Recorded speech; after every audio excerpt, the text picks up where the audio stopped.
97 degree 25 minute पूर्वी, यानी जो भारत की अब स्थिति है ये है हमारा गोलार्ध है, ये हमारा आपका है 0 डिग्री जिसको कहते हैं इक्वेटर, ये आपका हो गया साउथ हेमिस्फीयर, ये हो गया आपका नॉर्थ हेमिस्फीयर, ठीक।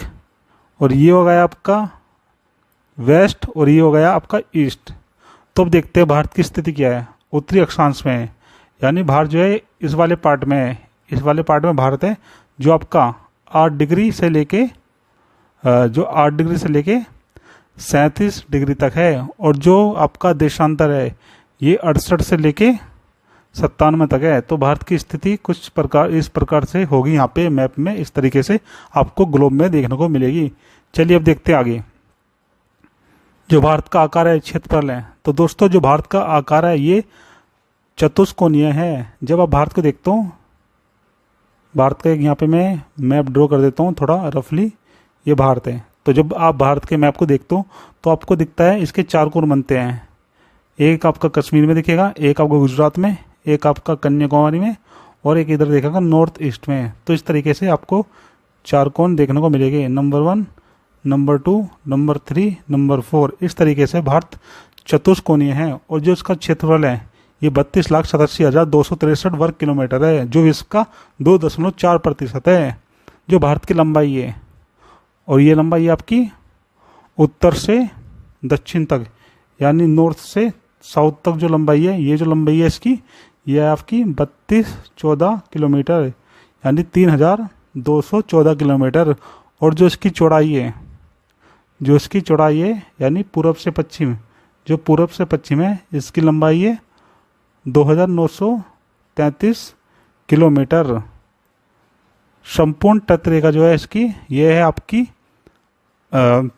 7516.6 किलोमीटर। और जो इसका दक्षिणतम बिंदु है, ये है आपका इंदिरा पॉइंट, जो ग्रेट निकोबार में है, जो आपके ग्रेट निकोबार में यहाँ पे आपको देखने को मिलेगा। चलिए अब आगे बढ़ते हैं। एक मिनट रुकिए, थोड़ा कलर चेंज कर देता हूँ। आपकी जो मुख्य भूमि है उसका दक्षिणतम बिंदु होगा कन्याकुमारी में, यानी यहाँ पर इसका दक्षिणतम बिंदु होगा जो आपके मुख्य भूमि का है। जो हमारा उत्तरी बिंदु है ये आपका है इंद्रकोल, जो जम्मू कश्मीर में है। और जो हमारा पश्चिम बिंदु है ये है गौर माता, जो आपके गुजरात में है। और जो पूर्वी बिंदु है जिसे कहते हैं किबिथु, जो आपका अरुणाचल प्रदेश में देखने को मिलता है। थोड़ा सा और देखते हैं, भारत संबंधित तथ्य थोड़ा जान लेते हैं। जो लक्षद्वीप है यहाँ पर आपको परवाल भित्ति देखने को मिलती है। बैरन जो द्वीप है ये एकमात्र ऐसा द्वीप है जहाँ पे आपको एक्टिव वोल्केनो दिखती है भारत में। जो भारत में कुल आइलैंड है ये आपके हैं 247, जिसमें से जो 43 है ये आपके अरब महासागर में, और जो 204 है ये अंडमान निकोबार द्वीप समूह में है। तो दोस्तों ये हमने थोड़ा सा ब्रीफ इंट्रो देख लिया भारत के बारे में। अब इसका विस्तृत विवरण करते हैं। तो दोस्तों ये है भारत का मैप। जैसे मैंने आपको बताया था, जो भारत का उत्तरतम बिंदु इंद्रकोल है, और जो दक्षिणतम बिंदु है जो मुख्य भूमि पे है ये आपका कन्याकुमारी, और जो ओवरऑल दक्षिणतम बिंदु है भारत का ये है इंद्रकोल, जो आपका है माफ कीजिएगा, जो इंदिरा पॉइंट है आपका, इंदिरा पॉइंट है जो आपका है अंडमान निकोबार में। और जो हमारा पूर्वी बिंदु है ये आपका किबिथु या बलांगू, जो आपका है अरुणाचल प्रदेश में। और जो हमारा पश्चिमी बिंदु है ये आपका सरक्रिक या गौर माता, जो आपके गुजरात में आता है। और जैसे मैंने आपको बताया था, पूर्व से पश्चिम जो लंबाई है 2933 किलोमीटर है। और जो आपकी दक्षिण से उत्तर लंबाई है ये आपकी 3214 किलोमीटर थी। चलिए हमने ये जान लिया, थोड़ा आगे बढ़ते हैं। भारत के लिए जो समुद्री मार्ग है इसकी खोज की थी पुर्तगाली ने। भारत एशिया महाद्वीप के दक्षिण की तरफ स्थित है। जो भारत का क्षेत्रफल है ये है 32,87,263 किलोमीटर, जो पूरे विश्व का 2.4% है। और जो भारत की जनसंख्या है ये पूरे विश्व की 17.5% है। इसमें पूरे विश्व का लगभग 18% पशुधन है, यानी हम कह सकते हैं भारत के पास पूरे विश्व की 18% पशु है। अब देखते हैं भारत की विश्व में क्या स्थिति है।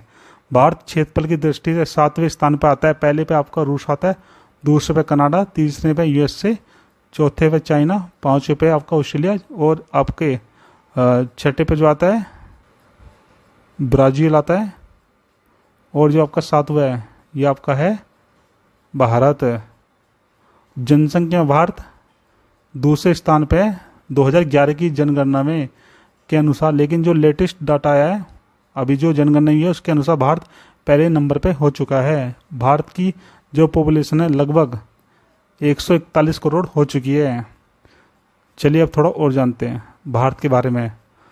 भारत का जो मैदानी भाग है यह है आपका 43%, और जो भारत का पर्वतीय भाग है ये आपका है 29.3%, और 27% भाग पर आपको ये पहाड़ देखने को मिलेंगे। भारत के पूर्व में 7 राज्य आते हैं जो इस प्रकार है: अरुणाचल प्रदेश, नागालैंड, मणिपुर, मिजोरम, असम, मेघालय और त्रिपुरा। और दोस्तों इनको कहते हैं 7 बहन, इनको 7 सिस्टर कहा जाता है। जब हम 7 सिस्टर की बात करते हैं तो इसमें सिक्किम राज्य को हम शामिल नहीं करते क्योंकि यह इनका भाई है, इसलिए शामिल नहीं करते। भारतीय उपमहाद्वीप जो है ये गोंडवाना लैंड का भाग है। अब देखते हैं भारत की स्थिति क्या है। भूमध्य रेखा पूर्व पृथ्वी को 2 गोलार्ध में बांटती है, जैसा कि मैंने आपको बताया था। ये आपके है भूमध्य रेखा जिसको कहते हैं इक्वेटर या 0 डिग्री अक्षांश, या इसको कहते हैं भूमध्य रेखा। तो ये पृथ्वी को 2 भागों में बांटते हैं। देखिए ये हो गया आपका नॉर्थ हेमिस्फीयर, ये हो गया साउथ हेमिस्फीयर। भारत मुख्यतः उत्तर पूर्वी गोलार्ध में, जैसा कि मैंने आपको बताया था, भारत नॉर्थ और ईस्ट में स्थित है। भारत को जो मुख्य भूभाग है ये आपको देखने को मिलता है 8 डिग्री 4 मिनट उत्तरी अक्षांश से 37 डिग्री 6 मिनट उत्तरी अक्षांश पर, और जो देशांतरीय विस्तार देखने को मिलता है ये आपको देखने को मिलता है 68.7 डिग्री पूर्वी देशांतर से 97 डिग्री 25 मिनट पूर्वी देशांतर। जो एक देशांतर है दोस्तों ये बराबर होता है 4 मिनट के बराबर, ये बराबर होता है 4 मिनट के बराबर। और जो टोटल डिग्री है ये है आपका 360, तो इसकी जो 400 गुना करते हैं तो ये निकल कर आता है, ये निकल कर आता है 1440 मिनट। भारत के जो समय निर्धारण है ये होता है भारत के 82.5 डिग्री देशांतर से, 82.5 डिग्री देशांतर से, जो आपके उत्तर प्रदेश के पास, जो आपके उत्तर प्रदेश के पास मिर्ज़ापुर से होकर गुजरती है, मिर्ज़ापुर से होकर गुजरती है। कभी कभी आपको नैनी भी दिया होता है। जो आपका ये देशांतर है ये 5 राज्यों से होकर गुजरता है जिसको हम आगे बताएंगे। और जो भारत का समय है ये हमारे जो ग्रीनविच टाइम है GMT इससे 5.5 घंटे आगे है। भारत का समय 5.5 घंटे GMT से आगे है। जो आपका है ग्रीनविच मीन टाइम जो आपके लंदन के पास स्थित है। देशांतर व सूर्य दोनों पूर्व में है, इसलिए क्या होता है 5.5 घंटे जो टाइम है ये जुड़ जाता है। 82 डिग्री पूर्वी देशांतर रेखा भारत के 5 राज्यों से होकर गुजरती है जिसमें उत्तर प्रदेश है, और उत्तर प्रदेश का जो इलाहाबाद है यहाँ पे नैनी है, और जो मिर्जापुर के पास से गुजरती है। तो पहला आपका उत्तर प्रदेश, दूसरा मध्य प्रदेश, तीसरा छत्तीसगढ़, और जो चौथा राज्य है ये आपका उड़ीसा, और 5वां है आपका आंध्र प्रदेश। सिक्किम से गुजरने वाला अक्षांश गुजरेगा, तो दोस्तों ये गुजरेगा राजस्थान से।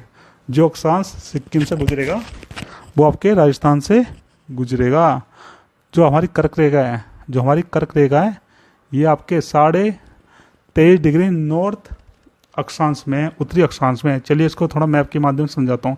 ये आपका ग्लोब है, ये हो गया आपका 0 डिग्री देशांतर जिसको इक्वेटर कहते हैं। और इसके उत्तर में जब आप 23.5 डिग्री जाओगे, जब इसके उत्तर में 23.5 डिग्री जाओगे तो इसको कहेंगे हम कर्क रेखा। और जब इसके दक्षिण में 23.5 डिग्री जाओगे इसको कहेंगे मकर रेखा, तो इसको कहेंगे मकर रेखा। ठीक है दोस्तों, यहाँ से क्या है कर्क रेखा के पास से जो है टेम्परेचर कम होने लग जाता है और सर्दी का मौसम देखने को मिलता है। तो जो कर्क रेखा है भारत के 8 राज्यों से होकर गुजरती है जिसमें आपका है गुजरात, राजस्थान, मध्य प्रदेश, छत्तीसगढ़, झारखंड, वेस्ट बंगाल, त्रिपुरा और मिजोरम, ये 8 राज्यों से होकर गुजरती है, जो भारत को 2 बराबर भागों में विभक्त करती है। कर्क रेखा के उत्तर में जो है आपको मणिपुर देखने को मिलता है। भारत का सुदूर बिंदु जो है, चलिए इसको देखते हैं। जो भारत का अंतिम राज्य है, तो दोस्तों उत्तर में आपको देखने को मिलता है लद्दाख, उत्तर में आपको लद्दाख देखने को मिलता है। और जब हम दक्षिण की बात करते हैं तो हमें देखने को मिलता है तमिलनाडु, तो दक्षिण में तमिलनाडु देखने को मिलता है। जब हम पूर्व की बात करते हैं तो हमें देखने को मिलता है आंध्र प्रदेश। और जब हम पश्चिम की बात करते हैं तो इसमें है गुजरात। भारत का उत्तर में सबसे दूर बिंदु आपको जो पहले बताया था ये है इंद्रकोल, और जो सबसे दक्षिणतम बिंदु है ये है इंद्र पॉइंट, और सबसे पूर्वी बिंदु ये है किवितु जो है आपके अरुणाचल प्रदेश में। और जो सबसे पश्चिमी बिंदु है ये आपका सरक्रिक, जिसको घोर माता भी कहते हैं, जो गुजरात में है। वह स्थान जहां बंगाल की खाड़ी, अरब सागर की खाड़ी और हिंद महासागर मिलते हैं, तो दोस्तों इसको कहते हैं हम कन्याकुमारी। ये है आपका कन्याकुमारी और ये है आपका श्रीलंका। तो दोस्तों यहाँ पे क्या है, तीनों मिलते हैं। देखिए इधर है आपकी बंगाल की खाड़ी, वे ऑफ बंगाल, इधर है आपका अरब सागर, इधर है आपका अरब सागर, और नीचे आपका हिंद महासागर। तो ये तीनों जो है ये मिलते कहाँ पे, यहाँ पे कन्याकुमारी में ये तीनों मिल जाते हैं, ये तीनों कन्याकुमारी पे मिल जाते हैं। चलिए अब आगे देखते हैं। भूमध्य रेखा के निकटतम भारत का जो बिंदु है, तो दोस्तों ये इंदिरा पॉइंट है। अब देखते हैं सीमावर्ती राज्य। भारत के 7 सीमावर्ती राज्य है, जिसमें है पड़ोसी देशों में आपका देखने को मिलेगा श्रीलंका और जो आपका मालदीव है, तो इन दोनों को मिलाकर टोटल 9 देश हो जाते हैं। भारत की सबसे लंबी स्थलीय जो सीमा है ये बांग्लादेश के साथ जुड़ती है, जो है 4096 किलोमीटर। भारत की सबसे कम जो स्थलीय सीमा है ये अफगानिस्तान के साथ मिलती है, जो है 106 किलोमीटर। भारत के 17 राज्यों की सीमा जो है पड़ोसी राज्यों से मिलती है। दोस्तों जो बांग्लादेश है, तो इसकी जो सीमा भारत के 5 राज्यों से लगती है, जिसमें आपका वेस्ट बंगाल, मेघालय, त्रिपुरा, असम और मिजोरम आते हैं। अगर आपसे पूछ ले जाए कि मणिपुर और नागालैंड से मिलती है, तो इन दोनों से नहीं मिलती है। अब बात करते हैं भूटान की। तो भूटान से हमारा सिक्किम, अरुणाचल प्रदेश, असम और वेस्ट बंगाल मिलता है। और जो म्यांमार है इससे आंध्र प्रदेश, माफ कीजिएगा, अरुणाचल प्रदेश, नागालैंड, मणिपुर और मिजोरम मिलते हैं। तो दोस्तों हम कह सकते हैं जो हमारा अरुणाचल प्रदेश है इसकी सीमा सबसे ज़्यादा रखती है किससे, म्यांमार से। सिक्किम व पश्चिम की सीमा 3 देशों से घिरी हुई है। तो दोस्तों ये है आपका सिक्किम। तो इसके जो 3 देश हैं, जैसे आपको मैं समझाता हूँ, ये आ गया आपका, ये हो गया सिक्किम, ठीक। इधर आपका पड़ जाता है नेपाल, और इधर है आपका भूटान, इधर है भूटान, और जो इनके ऊपर है, ये जो ऊपर है ये है आपका चाइना। तो इस तरीके से जो हमारा सिक्किम है ये आपको 3 देशों से घिरा हुआ लगता है, 3 देशों से इसकी सीमा लगती है। मेघालय की सीमा जो है सिर्फ और सिर्फ बांग्लादेश से लगती है, और जो त्रिपुरा है ये बांग्लादेश से 3 ओर से घिरा हुआ है। अगर आपसे पूछ ले जाए ऐसा कौन सा राज्य है जो तीनों ओर से एक ही देश से घिरा हुआ है, तो ये है आपका त्रिपुरा, जो बांग्लादेश से घिरा हुआ है। अरुणाचल प्रदेश में केवल भारत के लिए जो है सूर्य की किरणें सबसे पहले देखने को मिलती है। दोस्तों गुजरात यानी सबसे पश्चिमी बिंदु और सबसे पूर्वी बिंदु में 2 घंटे का अंतर देखा जाता है। चलिए अब बात करते हैं भारत का भौतिक, जिसको कहते हैं भौगोलिक विभाजन। तो भारत को हम 5 प्रदेशों में विभक्त करते हैं। जो पहले आता आपका, एक है द्वीप समूह, नंबर 2 उत्तर तथा उत्तरी पूर्वी पर्वतमाला, तीसरा आपका तटीय मैदान, चौथा है आपका प्रायद्वीपीय पठार, और 5वां है आपका भारतीय मरुस्थल। तो दोस्तों इस बात को हम भारत के मैप के द्वारा समझते हैं। तो देखिए, सबसे पहले ये जो आपको दिख रहा है, ये जो आपको ये वाला जो पोर्शन दिख रहा है, जो मैं अंडरलाइन कर रहा हूँ, ये वाला जो पोर्शन है, ये है आपका पूरा पर्वतीय क्षेत्र। ये आपका पूरा पर्वतीय क्षेत्र। और ये जो आपको दिख रहा है, ये आपका है मरुस्थलीय क्षेत्र।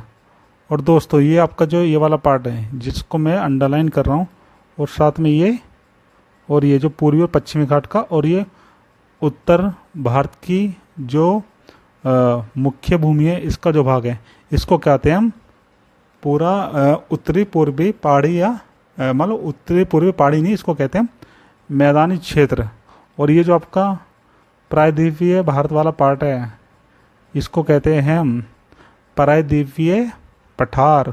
और जो ये साइड में पश्चिमी और पूर्वी तट वाला, इसको कहते हैं तटीय मैदान। चलिए अब देखते हैं, इसको थोड़ा अच्छे से समझते हैं। भारत की जो तट रेखा है, मैदान और घाट, हम तीनों की बात करेंगे। तो सबसे पहले देखते हैं भारत।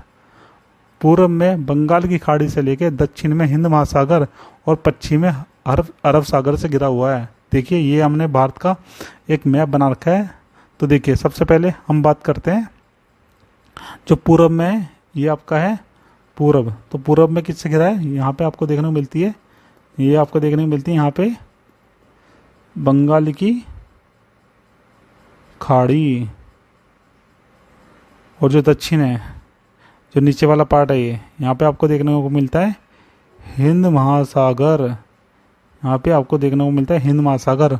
और जो आपका ये पश्चिमी भाग है, यहाँ पे आपको देखने को मिलता है अरब सागर। यहाँ पे आपको अरब सागर देखने को मिलता है। तो आगे देखते हैं, भारत की मुख्य भूमि की जो तट सीमा की लंबाई, ये है आपकी 5100 किलोमीटर, 5100 माफ कीजिएगा 6100 किलोमीटर। ये है आपकी 6100 किलोमीटर। और जो द्वीप है, अगर द्वीपों की तट रेखा को मिला दिया जाए तो ये आपकी बैठती है 7516 किलोमीटर। जो भारत के 9 राज्य है, माफ कीजिएगा, जो भारत के 9 राज्य है, इनकी जो रेखा है ये समुद्री तट से मिलती है, समुद्र से मिलती है। जिसमें सबसे लंबी है आपके गुजरात की, जिसकी है 1214 किलोमीटर।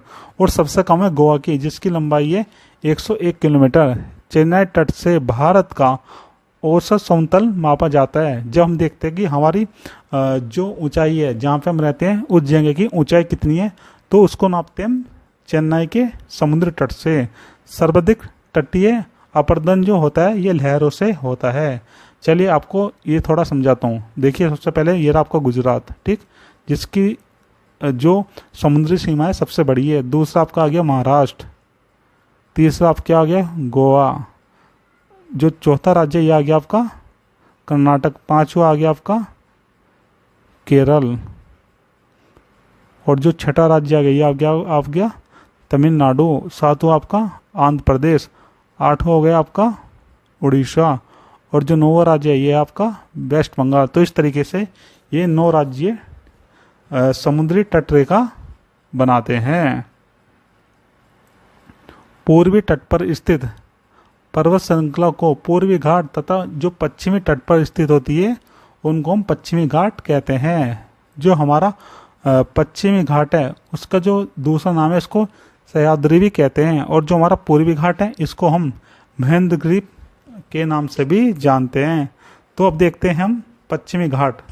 तो दोस्तों जो हमारा पश्चिमी घाट है, ये पश्चिम में ताप्ती के महाने से लेकर दक्षिण में कन्याकुमारी के अंतरिक्ष तक जाता है, जिसकी लंबाई है 1600 किलोमीटर। इसमें सबसे ऊंची जो चोटी है, ये आपकी अनाईमुडी जो केरल में है, जिसकी ऊंचाई है 2655 मीटर।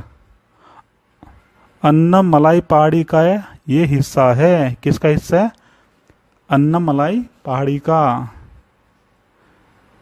इराविकुलम राष्ट्रीय उद्यान जो केरल में स्थित है, अन्नमलाई के निकट जो है पालनी पहाड़ी है, जहां से आप तमिलनाडु जाते हो। और यहाँ पर ही कोडाइनल हिल स्टेशन भी देखने को मिलता है। 16 डिग्री उत्तरी अक्षांश पश्चिमी घाट को 2 भागों में बांटता है। अगर आपसे पूछा जाए ऐसा कौन सा अक्षांश है जो पश्चिमी घाट को 2 भागों में बांट देता है, तो दोस्तों ये है 16 डिग्री उत्तरी अक्षांश। उत्तरी सह्याद्री एवं दक्षिणी सह्याद्री जो इसके 2 भाग हैं, तो पहला आपका उत्तरी सह्याद्री हो गया पश्चिमी घाट का, जो दूसरा भाग है ये हो गया आपका दक्षिणी सह्याद्री।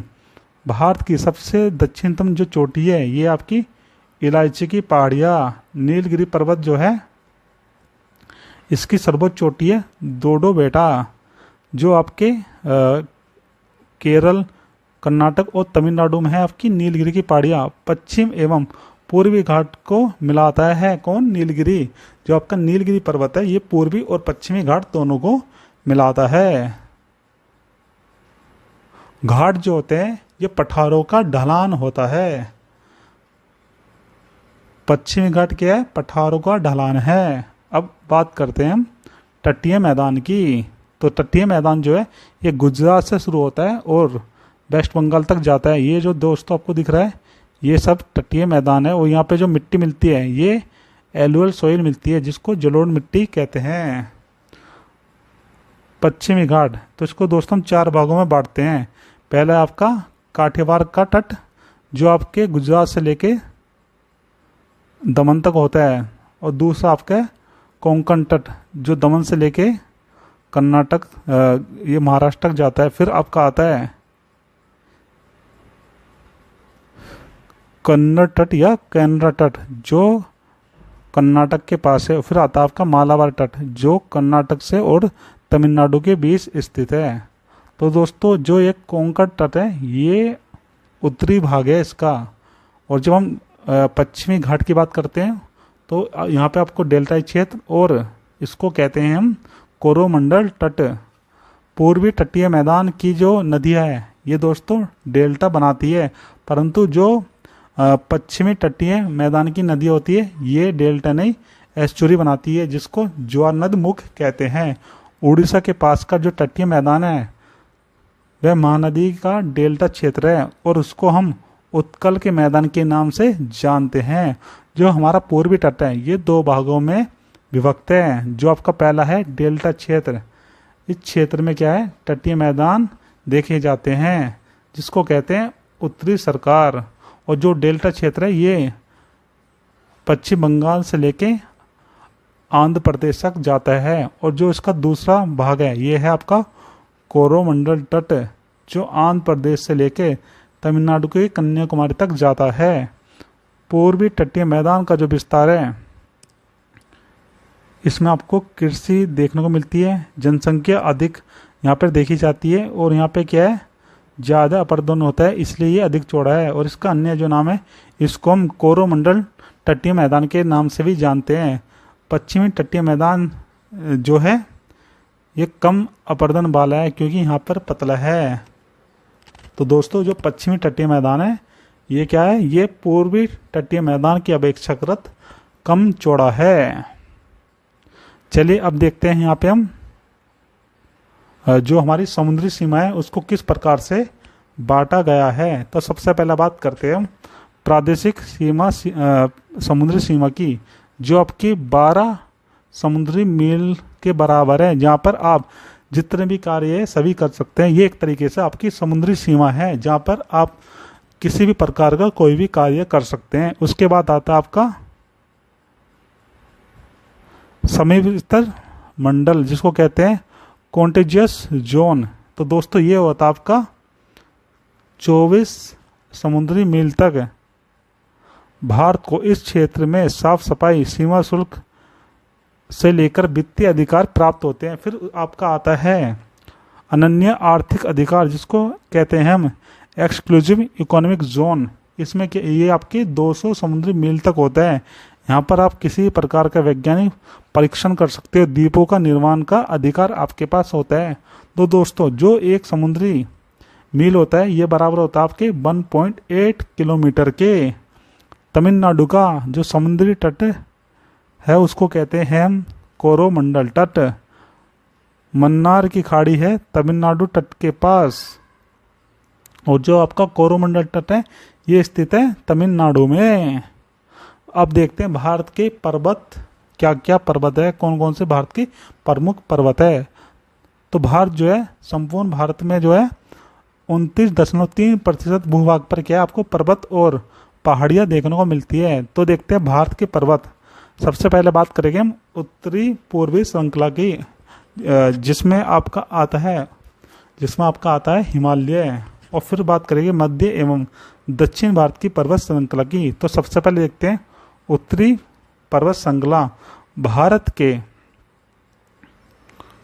उत्तरी सीमा पर स्थित हिमालय पर्वत जो है युवा विश्व का सबसे नया मोड़दार पर्वत है, जिसकी ऊंचाई सबसे अधिक है। जो हिमालय पर्वत है इसकी आयु जो है अभी कम है, अभी ये न्यू है। और ये इसको जो विभाजन है हम इसके 3-4 आकार पे आधार पर करते हैं। जो पहला आपका होता है ट्रांस हिमालय, फिर दूसरा आपका आता है हिमाद्री या महान या वृद्ध हिमालय, तीसरा आपका होता है लघु या मध्य या हिमाचल हिमालय, और जो चौथा होता है इसको कहते हैं, जो सबसे लास्ट होता है शिवालिक हिमालय। तो दोस्तों सबसे पहले बात करते हैं ट्रांस हिमालय की। तो जो आपका ट्रांस हिमालय है, जो हमारा ट्रांस हिमालय है, ये ट्रांस मैदान हिमालय के 4 श्रेणी है। तो इसका क्या है, इसे एशिया की रीढ़ भी कहा जाता है। सियाचिन, वियाको, वाल्टोरो, हिस्पर जो आदि ग्लेशियर है ये सब काराकोरम श्रेणी में आते हैं। और जो काराकोरम श्रेणी हमारी, इसी के अंदर केटू जो स्थित है, जो भारत की सबसे ऊंची पर्वत श्रृंखला है और जो विश्व की दूसरे नंबर की है। वृद्ध हिमालय के उत्तर में क्या है, ये स्थित है। जो हमारा महान हिमालय है उसके उत्तर में स्थित है कौन सा, ट्रांस हिमालय, या आप कह सकते हो जो आपका काराकोरम श्रेणी है। इसके जो अन्य नाम है, इसको हम तिब्बतीय टैथिस या हिमालय भी कहते हैं। और इसकी जो ऊंचाई है औसतन 3000 मीटर होती है। यह अवसादी चट्टानों से निर्मित है। केटू भारत की सर्वोच्च व दुनिया की दूसरी सबसे ऊंची चोटी है। इसके अंतर्गत जो आता है लद्दाख श्रेणी आती है, जिसमें रोकापोशी पर्वत है, जो विश्व का सबसे तीव्र ढलान वाला पर्वत है। और ये क्या है, जल विभाजक का भी कार्य करता है। सिंधु और श्योक नदी के बीच, जो आपकी सिंधु नदी है और जो श्योक नदी है, इनके बीच भी ये क्या करता है, जल विभाजक का काम करता है। और जो तीसरी श्रेणी आती है इसमें यह है झांसकर। दोस्तों जो आपका ट्रांस हिमालय है, इसमें पहली श्रेणी आपकी काराकोरम, जो दूसरी है ये है आपकी लद्दाख, जो तीसरी है ये है झांसकर, और जो चौथी आती है ये है कैलाश श्रेणी। तो दोस्तों जो कैलाश श्रेणी है, यहाँ से आपकी 2 प्रमुख नदियाँ निकलती है। पहली है सतलज और दूसरी आपकी ब्रह्मपुत्र, जो निकलती है कैलाश श्रेणी की मानसरोवर लेक के पास से। काराकोरम श्रेणी का जो पहला नाम था, तो दोस्तों इसे पहले हम कृष्णागिरी के नाम से जानते हैं। चलिए यहाँ पे इसको थोड़ा समझने की कोशिश करते हैं, जो हिमालय का विवरण है। तो दोस्तों ये है आपका ट्रांस हिमालय है, सबसे ऊपर वाला ट्रांस हिमालय, फिर आता है आपका महान हिमालय, उसके बाद आता है आपका लघु हिमालय, फिर आता है आपका शिवालिक। जो शिवालिक है इसे हम ये भी कह सकते हैं कि ये हिमालय का सबसे दक्षिणतम भाग है। और जो हमारा ट्रांस हिमालय है, ये हिमालय का सबसे पूर्वी भाग है। इसको हम ये भी कह सकते हैं ये हिमालय पार का क्षेत्र है, क्योंकि जो मैन हिमालय है ये ग्रेट हिमालय को माना जाता है, जिसको महान हिमालय या बृहत हिमालय कहते हैं। चलिए अब आगे देखते हैं।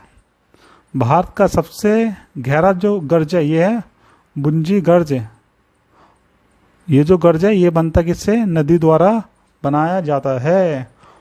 और दोस्तों जो हमारी काराकोरम श्रेणी है, इसके पास ही स्थित है सियाचिन ग्लेशियर, जो इसका सबसे बड़ा ग्लेशियर है, और इसी में ही केटू स्थित है। जो हमारी लद्दाख श्रेणी है, इसके अंतर्गत ही राकापोशी पर्वत आता है, जो विश्व का सबसे ज़्यादा ढलान वाला पर्वत है। फिर इसके पास ही श्योक नदी है, लद्दाख के पास ही श्योक नदी है। फिर आता है आपका झांसकर श्रेणी, और सबसे नीचे आता है आपका कैलाश श्रेणी। तो कैलाश श्रेणी से आपकी 2 नदी निकलती है जो भारत में आती है। पहली आपकी है सतलुज और दूसरी आपकी सिंधु। और दोस्तों यहाँ पे एक और नदी निकलती है जो पहले चाइना में जाती है फिर भारत में आती है, ये आपकी ब्रह्मपुत्र। ये तीनों नदी निकलती है मानसरोवर लेक के पास से। अब देखते हैं महान हिमालय, जिसको हम मुख्य हिमालय कहते हैं, जिसको हम हिमाद्री, महान हिमालय या बृहद हिमालय कहते हैं। इसकी जो औसत ऊंचाई होती है ये होती है 6100 मीटर। विश्व की सबसे ऊंची चोटी इसी के अंतर्गत ही आती है, जिसको हम माउंट एवरेस्ट कहते हैं। और इसी की वजह से ही हिमालय जाना जाता है। और दोस्तों ये आपके नेपाल में स्थित है माउंट एवरेस्ट, जिसकी ऊंचाई है 8848 मीटर। इसे क्या है, नेपाल में सागर माता के नाम से भी जानते हैं। माउंट एवरेस्ट को नेपाल में सागर माता के नाम से भी जानते हैं, क्योंकि ये बहुत ऊंचा है और ऐसा लगता है जैसे ये आकाश को चूम रहा हो।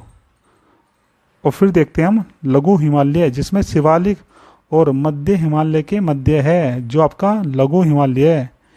ये शिवालिक इसके दक्षिण में है, और जो आपका ये है महान हिमालय ये इसके पूर्वी में है। और जो आपका शिवालिक हिमालय है ये हिमालय का सबसे बाह्य या सबसे दक्षिणतम बिंदु है, और सबसे नवीन भी यही है। नदियों के आधार पर हिमालय को 4 भागों में विभाजित कर सकते हैं हम। तो दोस्तों देखते हैं, ये थोड़ा मैप दे रखा है यहाँ पे, आपको बताता हूँ। पहला आपका आता है पंजाब हिमालय, जो आपके सिंधु से लेके सतलज तक है। फिर आपका आता है कुमायूं हिमालय, जो आपके सतलज से लेके काली नदी के बीच है। फिर आपका आता है तीसरे नंबर का नेपाल हिमालय, जो काली नदी से तिस्ता नदी के बीच है। फिर आपका आता है चौथा असम हिमालय, जो तिस्ता से लेके ब्रह्मपुत्र के बीच होता है। तो सबसे पहले बात करते हैं पंजाब हिमालय की। तो इसके अंतर्गत जो श्रेणी आती है, पहली आती है आपकी काराकोरम श्रेणी, दूसरी आती है लद्दाख श्रेणी, तीसरी आती है आपकी झांसकर श्रेणी, और जो आपकी पीर पंजाब श्रेणी भी इसके अंतर्गत आती है, और धौलाधर पर्वत श्रेणी भी इसी के अंतर्गत आती है। चलिए देखते हैं अब आगे। जो आपकी काराकोरम श्रेणी, लद्दाख श्रेणी और झांसकर श्रेणी है, इसको हम ट्रांस हिमालय के नाम से जानते हैं। लेकिन जब नदियों के आधार पर वर्गीकरण करते हैं तो इसमें कुछ और चीज़ भी शामिल होती है, जैसे पीर पंजाब श्रेणी और धौलाधर श्रेणी ये आपके लघु हिमालय के में स्थित है। हिमालय की सबसे लंबी पर्वत श्रृंखला है ये। दोस्तों जो पीर पंजाब पर्वत श्रेणी है ये क्या है, हिमालय की सबसे लंबी पर्वत श्रृंखला है। जो आपका पीर पंजाब श्रेणी है ये जम्मू एंड कश्मीर के साथ साथ हिमाचल प्रदेश में भी आता है। जो धौलाधर पर्वत श्रेणी है इसमें ही कुल्लू घाटी है। पीर पंजाब श्रेणी और धौलाधर पर्वत श्रेणी के मध्य स्थित है कुल्लू आपकी घाटी। और जो आपका शिवालिक पर्वत श्रेणी है ये सबसे नवीन पर्वत माना जाता है। अब दूसरी बात करते हैं हम दूसरे विभाजन की बात करते हैं, जो आपका है कुमायूं हिमालय है, जो आपके सतलज से लेके काली नदी के मध्य स्थित है। इससे दूसरे जो इसका अन्य नाम है ये है गढ़वाल हिमालय, उत्तराखंड में ये फैला हुआ है। सबसे ऊंची जो इसकी चोटी है ये है नंदा देवी, जो कुमायूं हिमालय में। इसकी ऊंचाई है 7817 मीटर। जो आपका कुमायूं हिमालय इसके अंतर्गत आपको नंदा देवी, बद्रीनाथ, केदारनाथ, गंगोत्री, यमुनोत्री आदि हिमालय का हिस्सा देखने को मिलता है। अब बात करते हैं हम नंबर 3 नेपाल हिमालय की, जो काली नदी से लेकर तिस्ता नदी के बीच में स्थित है। इस हिमालय की जो सर्वोच्च चोटी है ये आपका माउंट एवरेस्ट, जिसकी ऊंचाई आपको पहले ही बताई गई है 8848 है। जो आपका माउंट एवरेस्ट है ये नेपाल में सागर माता के नाम से जाना जाता है। इसकी जो पर्वत चोटियाँ है नेपाल हिमालय की है धौलागिरी, अन्नपूर्णा, मकालू, कंचनजंगा जो है भारत की दूसरी सबसे ऊंची चोटी है, जिसका विस्तार नेपाल और सिक्किम में देखने को मिलता है। और अब आते हैं नंबर 4, जो नदियों के आधार पर हिमालय का विभाजन करता हूँ उसमें सबसे अंतिम है। ये तिस्ता नदी से लेकर ब्रह्मपुत्र नदी के बीच में है। इसका विस्तार आपको सिक्किम, अरुणाचल प्रदेश और असम में देखने को मिलता है। हिमालय से निकलने वाली नदी ये हमेशा ही जल से भरी रहती है, इसीलिए इनको कहते हैं सतत वाहिनी। और यहाँ पे जो है ग्लेशियर है, जिसकी वजह से इसमें पानी हमेशा रहता है। अब बात करते हैं आगे हिमालय का जो विस्तार है ये आपको देखने को मिलता है जम्मू एंड कश्मीर में, लद्दाख में, हिमाचल प्रदेश में, उत्तराखंड, सिक्किम, अरुणाचल प्रदेश, असम, मेघालय, मणिपुर और नागालैंड में। अगर आपसे पूछा जाए कि क्या हिमालय उत्तर प्रदेश में आता है? तो दोस्तों नहीं, उत्तर प्रदेश में नहीं आता। उत्तर प्रदेश में केवल मैदानी क्षेत्र आते हैं। हिमालय के पूर्व में माफ कीजिएगा, हिमालय के पूर्व से पश्चिम में जब हम देखते हैं, जब आप हिमालय के पूर्व से पश्चिम में देखते हैं, जब आप हिमालय, ये आपका है हिमालय, और यहाँ के आप जब, ये आपका पूर्व है, यहाँ से जब पश्चिम में देखते हो तो आपको किस प्रकार से पर्वत श्रृंखला देखने को मिलती है? तो सबसे पहले आता है नामचा वर्का पर्वत, फिर आता है आपका कंचनजंगा, ये आपका एपी है में, ये कंचनजंगा आपका सिक्किम है, फिर आता है मकालू, फिर आता है एवरेस्ट नेपाल में, फिर आता है अन्नपूर्णा उत्तराखंड, फिर आता है धौलागिरी। और इस तरीके से आपको पर्वत श्रृंखला देखने को मिलती है। जैसे ये है एपी और ये है लद्दाख। तो आपको पहले देखने को मिलेगी नामचा वर्मा, फिर आपको कंचनजंगा, फिर मकालू, फिर एवरेस्ट, फिर अन्नपूर्णा और उसके बाद धौलागिरी देखने को मिलती है। जो आपका नंगा पर्वत या नांगा पहाड़िया जो है, ये नागालैंड में स्थित है। भारत व मध्य प्रदेश, भारत और म्यांमार की, भारत और म्यांमार की सीमा बनाता है नागा पहाड़िया। चलिए थोड़ा मैप में समझने की कोशिश करते हैं। जब आप पश्चिम से पूर्व की ओर जाते हैं तो आपको कौन कौन सी पर्वत श्रृंखला देखने को मिलेगी? तो सबसे पहले आएगी आपकी धौलागिरी, फिर आएगा आपकी अन्नपूर्णा, उसके बाद आएगी एवरेस्ट, फिर आएगी आपकी कंचनजंगा, फिर आएगा नामचा वर्खा पर्वत, उसके बाद आएगी आपकी पटकाई भूमि जो अरुणाचल प्रदेश में, फिर आएगी आपकी गारो खासी जयंता जो आपकी मेघालय में स्थित है, फिर आएगी आपकी लुशाई। पटकाई बूम पर्वत श्रृंखला जो है ये पूर्व में भारत और म्यांमार की सीमा पर स्थित है। इसकी ऊंचाई जो है हिमालय से कम है।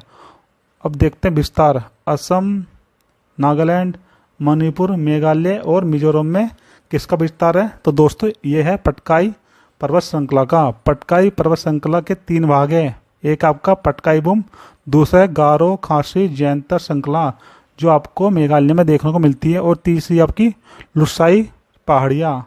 अब देखते हैं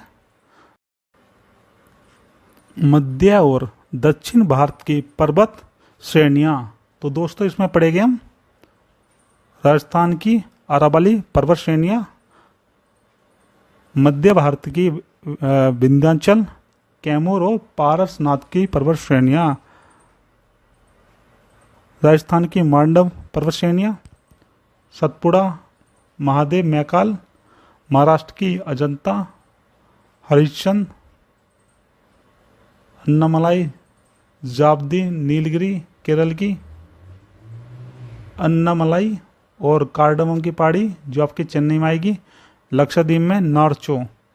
तो दोस्तों ये सब चीज़ें अब हम जानने की कोशिश करेंगे कौन सी कहाँ पर स्थित है। तो सबसे पहला बात करते हैं हम अरावली पर्वत श्रृंखला की या श्रेणी की, जो इसका विस्तार है गुजरात, राजस्थान और हरियाणा में है। और दोस्तों इसका थोड़ा सा विस्तार दिल्ली में था। दिल्ली में ये मजनू के टीले एक जगह है, वहाँ तक थी। विश्व की सबसे प्राचीन पर्वत श्रृंखलाओं में से एक है जिसकी आयु 570 बिलियन वर्ष बताई जाती है। इसकी सबसे ऊंची जो पर्वत चोटी है इसका नाम है गुरु शिखर जो राजस्थान के माउंट आबू पर स्थित है। इसकी ऊंचाई है 1722 मीटर। दोस्तों ये प्राचीन मोड़दार पर्वत है। आगे देखते हैं, माफ कीजिएगा ये थोड़ा मैंने इसका बता दिया विंध्याचल पर्वत का। अब देखते हैं हम विंध्याचल पर्वत की। तो ये प्राचीन मोड़दार पर्वत है। ये आपको गुजरात, मध्य प्रदेश, उत्तर प्रदेश और झारखंड में देखने को मिलता है। एमपी और उत्तर प्रदेश में फैले इसके कुछ भाग को बाहर से इनकी पहाड़ी कहते हैं। एमपी और उत्तर प्रदेश की सीमा में फैले इसके कुछ भाग को कैमूर श्रृंखला कहते हैं। झारखंड में विंध्याचल के कुछ हिस्से को पारसनाथ की क्या कहते हैं दोस्तों, पहाड़ी कहते हैं, जो छोटा नागपुर पठार की सबसे ऊंची चोटी है जिसकी ऊंचाई है 1365 मीटर, जैन मंदिर के लिए यह जानी जाती है। अब आगे बात करते हैं हम सतपुड़ा पर्वत श्रृंखला की। ये दक्कन के पठार का एक भाग है जिसको हम 3 भागों में बांट सकते हैं।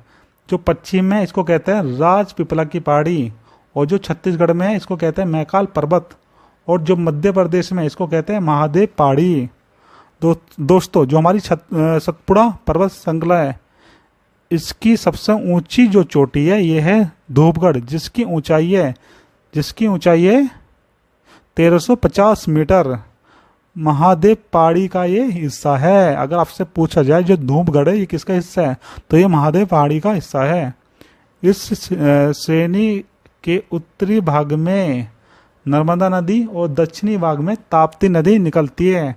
अब बात करते हैं अजंता पर्वत श्रेणी की।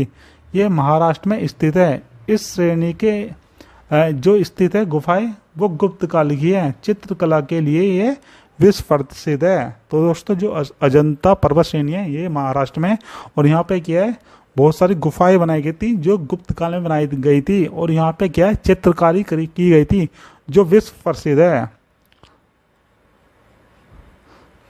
सतमाला पहाड़ी, हरिश्चंद्र पर्वत श्रृंखला, ये दोनों जो है आपके महाराष्ट्र में स्थित है। बालाघाट पर्वत श्रृंखला ये महाराष्ट्र और कर्नाटक में स्थित है।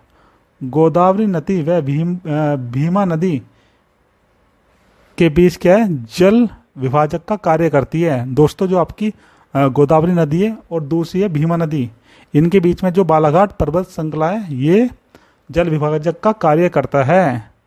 पश्चिमी तट पर स्थित पर्वत जो श्रृंखला है इसको हम कहते हैं पश्चिमी घाट या सह्याद्री पर्वत। पूर्वी तट पर स्थित जो पर्वत श्रृंखला है इसको कहते हैं पूर्वी घाट। इसकी सबसे ऊंची जो चोटी है इसको कहते हैं महेंद्रगिरी पर्वत। पूर्वी तट की पहाड़ी, सबसे पहले बात करते हैं अन्नामलाई की। आंध्र प्रदेश में कृष्णा नदी के दक्षिण में स्थित है। उत्तर से दक्षिण की ओर फैली हुई है। जावदी या जावेद्री, इसको जावेद्री भी कहते हैं, जावेद्री की पहाड़ी ये आपके तमिलनाडु राज्य के उत्तर में स्थित है। नीलगिरी पहाड़ी पूर्वी घाट व पश्चिमी घाट के मिलन स्थान पर स्थित है जो केरल, तमिलनाडु और कर्नाटक राज्य में आती है। इसका अन्य नाम है, इसको हम पहाड़ियों की रानी भी कहते हैं। इसकी सर्वोच्च जो चोटी है ये है आपकी डोडो बेटा, जिसकी ऊंचाई है 2637 मीटर। दक्षिण भारत की दूसरी सबसे ऊंची चोटी है आपकी डोडो बेटा, और यहाँ पे डोडा जनजाति निवास करती है। अब बात करते हैं अन्नामलाई पहाड़ी की। केरल व तमिलनाडु की सीमा पर यह स्थित है। इसकी सबसे ऊंची जो चोटी है यह है अन्नामुडी, जिसकी ऊंचाई है 2695 मीटर। प्रायद्वीपीय भारत या दक्षिण भारत की सबसे ऊंची जो चोटी है यह है अन्नामुडी, और दूसरे नंबर की जो है ये है डोडो बेटा।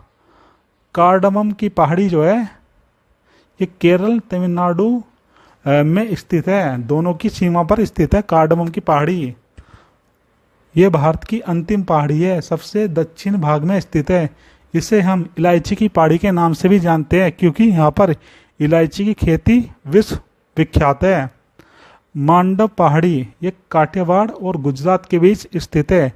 सेवराई की पहाड़ी जो है तमिलनाडु में स्थित है। नामचा वरबा पर्वत अरुणाचल प्रदेश व तिब्बत बॉर्डर पर स्थित है। हिमालय की सबसे पूर्वी चोटी है। अंडमान निकोबार की सबसे ऊंची जो चोटी है इसका नाम है सैंडल पिक।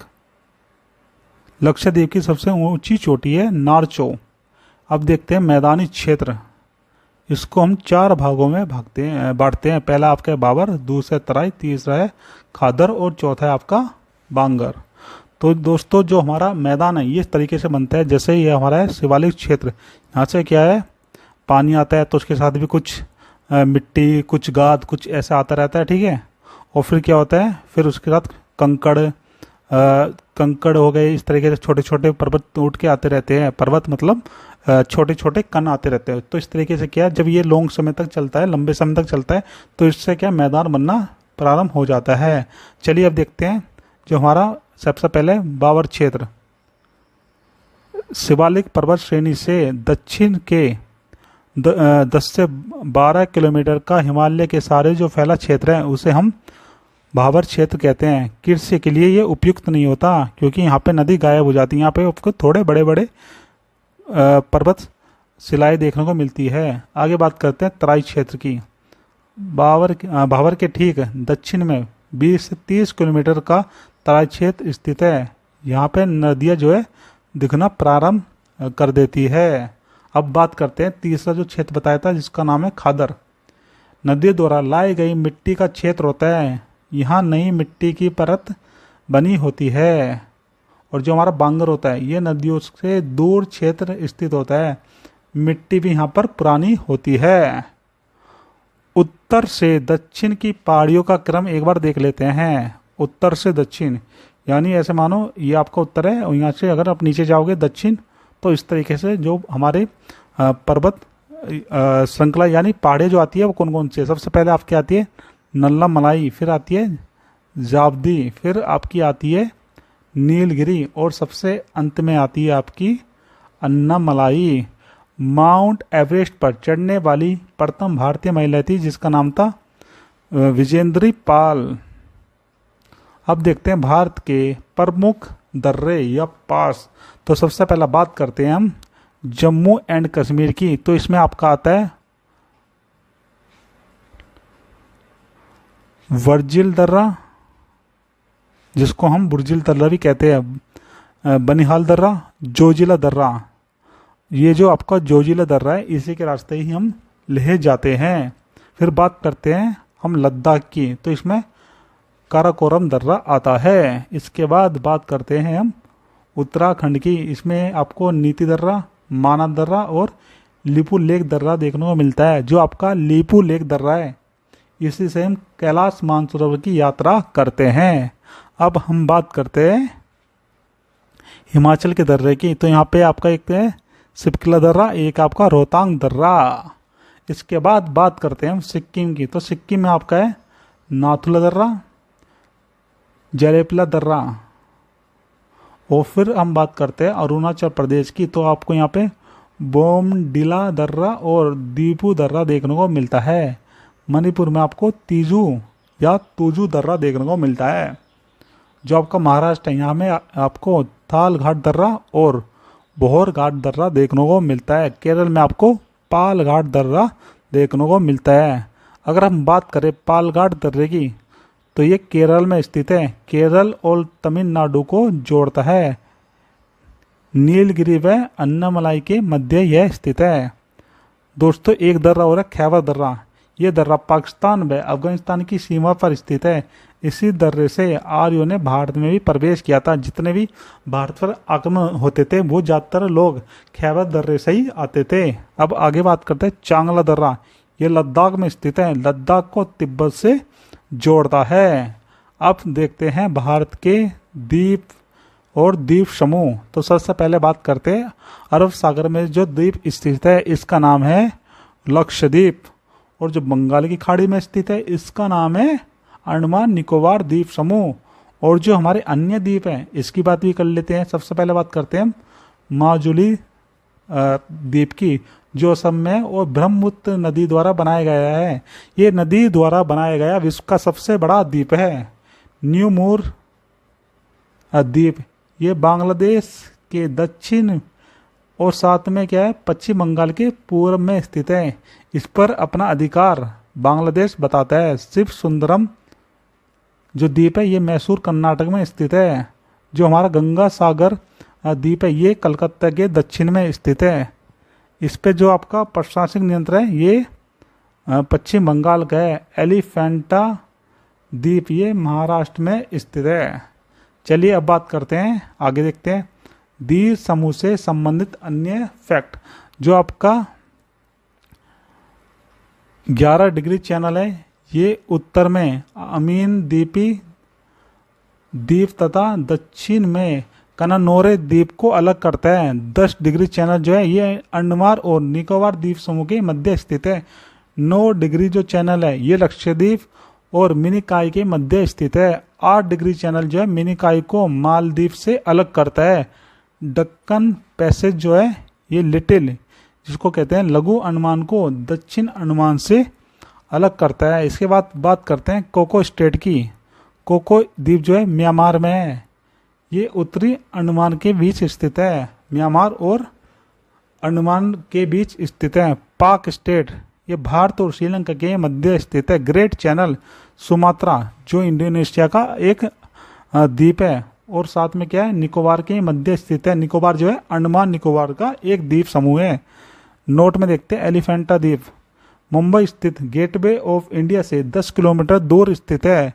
रामेश्वर द्वीप तमिलनाडु के रामनाथपुरम जिले में स्थित है। मुख्य भूमि से यह द्वीप पबन चैनल द्वारा अलग होता है। यह भारत और श्रीलंका के मध्य स्थित है। सालसेट द्वीप भारत के पश्चिमी तटीय राज्य महाराष्ट्र में स्थित है। मुंबई एवं थाने नगर इसी द्वीप पर स्थित है। अब बात करते हैं आगे भारत का अफवाह तंत्र। हम बात करेंगे भारत के अफवाह तंत्र की। भारत के अफवाह तंत्र का नियंत्रण मुख्यतः भौगोलिक स्कलाकृतियों के द्वारा होता है। इस आधार पर भारतीय नदियों को हम 2 भागों में विभाजित कर सकते हैं। जो आपका पहला है हिमालय की नदी और दूसरा है प्रायद्वीपीय नदी। हिमालय की नदियाँ जो है अधिकांश जो है 12 मासी होती है। इनमें वर्ष भर जल उपलब्ध रहता है, क्योंकि इन्हें वर्षा के अतिरिक्त ऊंचे पर्वतों से जो बर्फ पिघलती है उसके द्वारा भी जल प्राप्त होता है। हिमालय की 2 प्रमुख नदियाँ सिंधु और ब्रह्मपुत्र इस पर्वतीय श्रृंखला के उत्तरी भाग में स्थित है।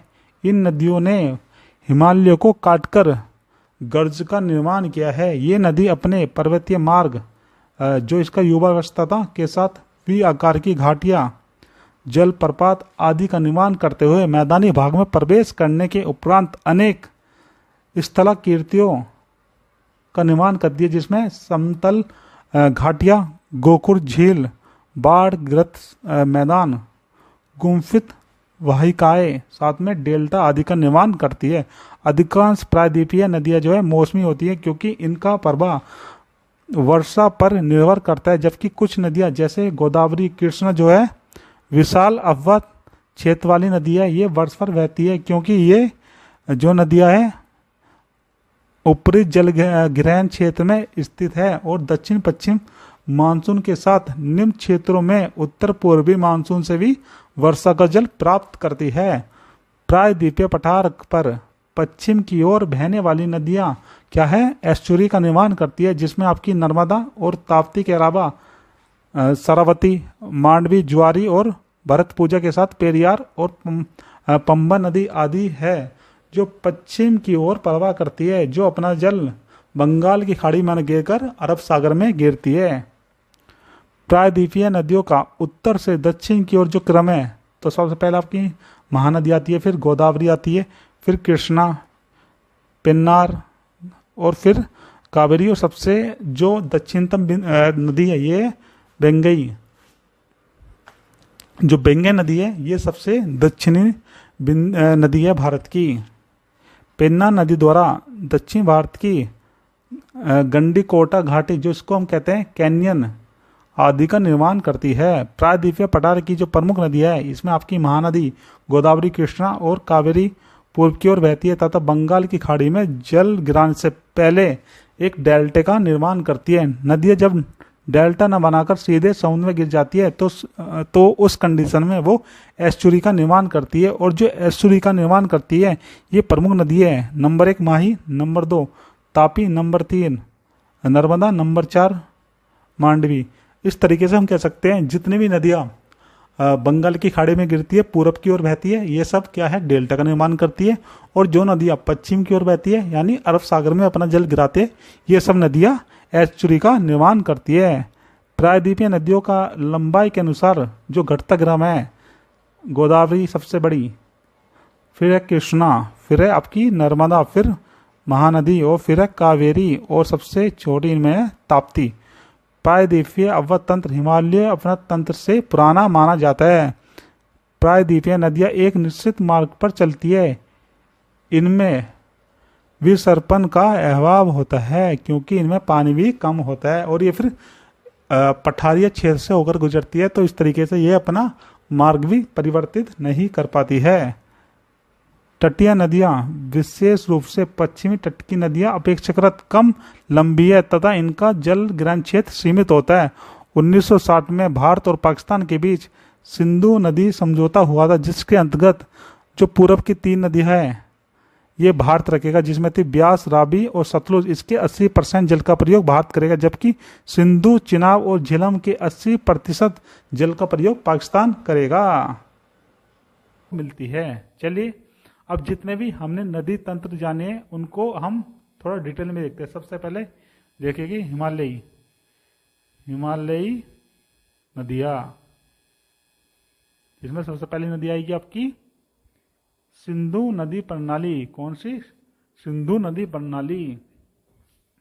सिंधु जो है आपकी मानसरोवर झील के पास से निकलती है। कहाँ पे निकलती है? मानसरोवर झील के पास से निकलती है, जिसमें आपकी कैलाश श्रेणी होती है उसके उत्तरी ढलान में। जैसे आपको ये है कैलाश श्रेणी और इसका जो उत्तरी ढलान है, इसका जो ये उत्तरी ढलान है, ये जो इसका उत्तरी ढलान है ये यहाँ से निकलती है उत्तरी ढलान से।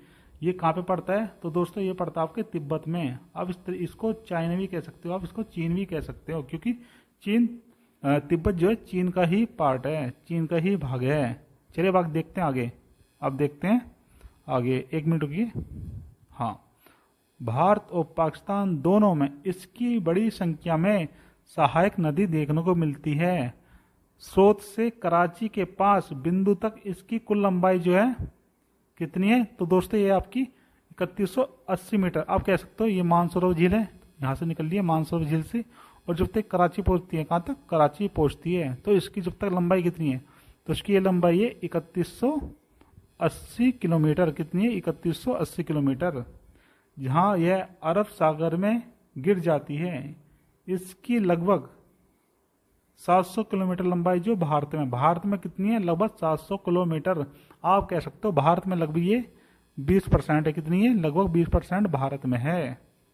यह जम्मू और कश्मीर में भारतीय क्षेत्र में एक सुरंगमय कंठ बनाकर प्रवेश करती है। क्या करती है? एक सुरंग बनाकर प्रवेश करती है, गर्ज के तरीके से प्रवेश करती है, एक गड्ढा बना लेती है और उसमें ये लुप्त हो जाती है। इस तरीके से प्रवेश करती है। कश्मीर क्षेत्र में यह कई सहायक नदियां में जुड़ती है, जिसमें आपकी पहली नदी आती है कौन सी? ये लिखी है आपकी झस्कर, या इसको झास्कर भी कह देते हैं। दूसरी सियोक, तीसरी आपकी है नुब्रा, और चौथी आपकी जो नदी है ये है हुंजा। यह लेह में लद्दाख रेंज और झास्कर रेंज के बीच से निकलती है। अब जैसे आपका लेह वाला जो पार्ट है दोस्तों, इसमें क्या करती है? लद्दाख रेंज, ये आपकी लद्दाख रेंज हो गई, ठीक। और इसके नीचे आती है आपकी झास्कर रेंज, इसके दोनों के बीच से निकलती है, दोनों के ये बीच से निकलती है यहाँ पे।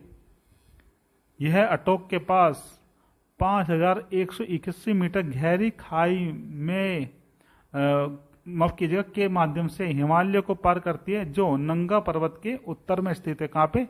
नंगा पर्वत है, ये आपका है नंगा पर्वत, और इसके कहाँ पे स्थित है? उत्तर में, इसके उत्तर में स्थित है। भारत में सिंधु नदी की प्रमुख सहायक नदी जो है ये आपकी है झेलम, नंबर 1, नंबर 2 है रावी, नंबर 3 है चेनाब, और नंबर 4 है ब्यास, और नंबर 5 है सतलज। अगर दोस्तों हमें इसको याद करना हो तो हम इस तरीके से याद कर सकते हैं कि जैसी आरबीसी या जैसी आरसीबी। जैसे हो गया आपका झेलम, सी से हो गया आपका चेनाब, आर से हो गया आपका रावी, और इस वाले सी से हो गया आपका सतलुज, और बी से हो गया आपका ब्यास। इस तरीके से हम याद कर सकते हैं। दोस्तों आपने एक शब्द जो सुना होगा पंजाब, ये पंजाब क्या है? तो ऐसे कह सकते हो 5 नदियों का दोआब। कितनी नदियों का? 5, 1 2 3 4 5। इन 5 नदियों के दोआब को जब देखोगे तो इसको पंजाब कहा जाता है। क्या कहते हैं? पंजाब कहते हैं। इसीलिए क्या है? झेलम, रावी, चेनाब, ब्यास, और साथ में आपकी सिंधु नहीं सतलज, इन पांचों नदियों के जो संयुक्त जल प्रवाह होता है उसको कहा जाता है पंजाब। इसका जो दोआब है उसको कहा जाता है पंजाब। और जहां पे दो नदी होती है उसको दोआब कहते हैं। क्या कहते हैं उसको? दोआब कहते हैं। अब अगली प्रमुख नदी देखते हैं जिसका नाम है ब्रह्मपुत्र नदी। ब्रह्मपुत्र मानसरोवर झील से निकलती है जो सिंधु और सतलज का भी स्रोत है। आपसे ये पूछ ले जाए कि भारत की ऐसी 3 नदियां बताइए जिनका जो स्रोत स्थल है वो एक ही है। तो दोस्तों ये है आपकी ब्रह्मपुत्र, सिंधु और सतलुज। कहाँ से निकलती है? मानसरोवर झील के पास से निकलती है। यह 2900 किलोमीटर लंबी है। इसकी लंबाई सिंधु नदी से थोड़ी ही अधिक है। दोस्तों हमारी जो सिंधु नदी है ये 3 देशों में प्रवाहित होती है। पहला आपका चीन, दूसरा भारत, और आपको तीसरा जो देखने को मिलेगा ये मिलेगा आपको बांग्लादेश। ये आपकी है ब्रह्मपुत्र नदी। और जो आपकी सतलुज नदी, माफ कीजिएगा, सतलुज भी आपकी 2 देशों में, माफ कीजिए 3 में। सतलुज भी आपकी 3 देशों में, चीन, भारत, पाकिस्तान। और जो आपकी सिंधु है ये भी 3 देशों में, चाइना, भारत और पाकिस्तान। चलिए आगे बढ़ते हैं। 1 मिनट।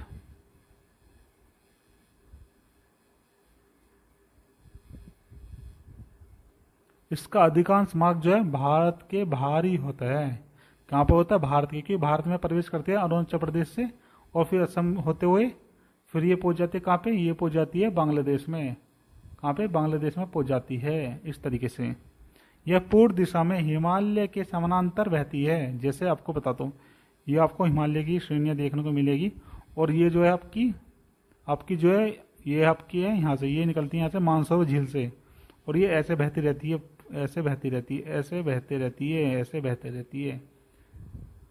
यह जब यह नामचा बरवा तक पहुंचती है तो यह इसके चारों ओर एक न्यूटन लेती है और अरुणाचल प्रदेश राज्य में प्रवेश कर जाती है। कहाँ पे? नामचा बरवा पर्वत। और ये आपको देखने को मिलेगा, ये आपको देखने को मिलेगा अरुणाचल प्रदेश में। कहाँ पे? अरुणाचल प्रदेश में देखने को मिलेगा। यहाँ इसे क्या कहते हैं? यहाँ कहते हैं इसको दिहांग। क्या कहते हैं? दिहांग। भारत में यह अरुणाचल प्रदेश और असम राज्यों से होकर बहती है और कई सहायक नदी द्वारा इसमें जुड़ जाती है। असम में ब्रह्मपुत्र की अधिकांश लंबाई में एक लठ चैनल में है। कैसा है? एक लठ चैनल में है। ठीक, अधिकांश जो लंबाई है यह एक लठ चैनल में। ब्रह्मपुत्र नदी को तिब्बत में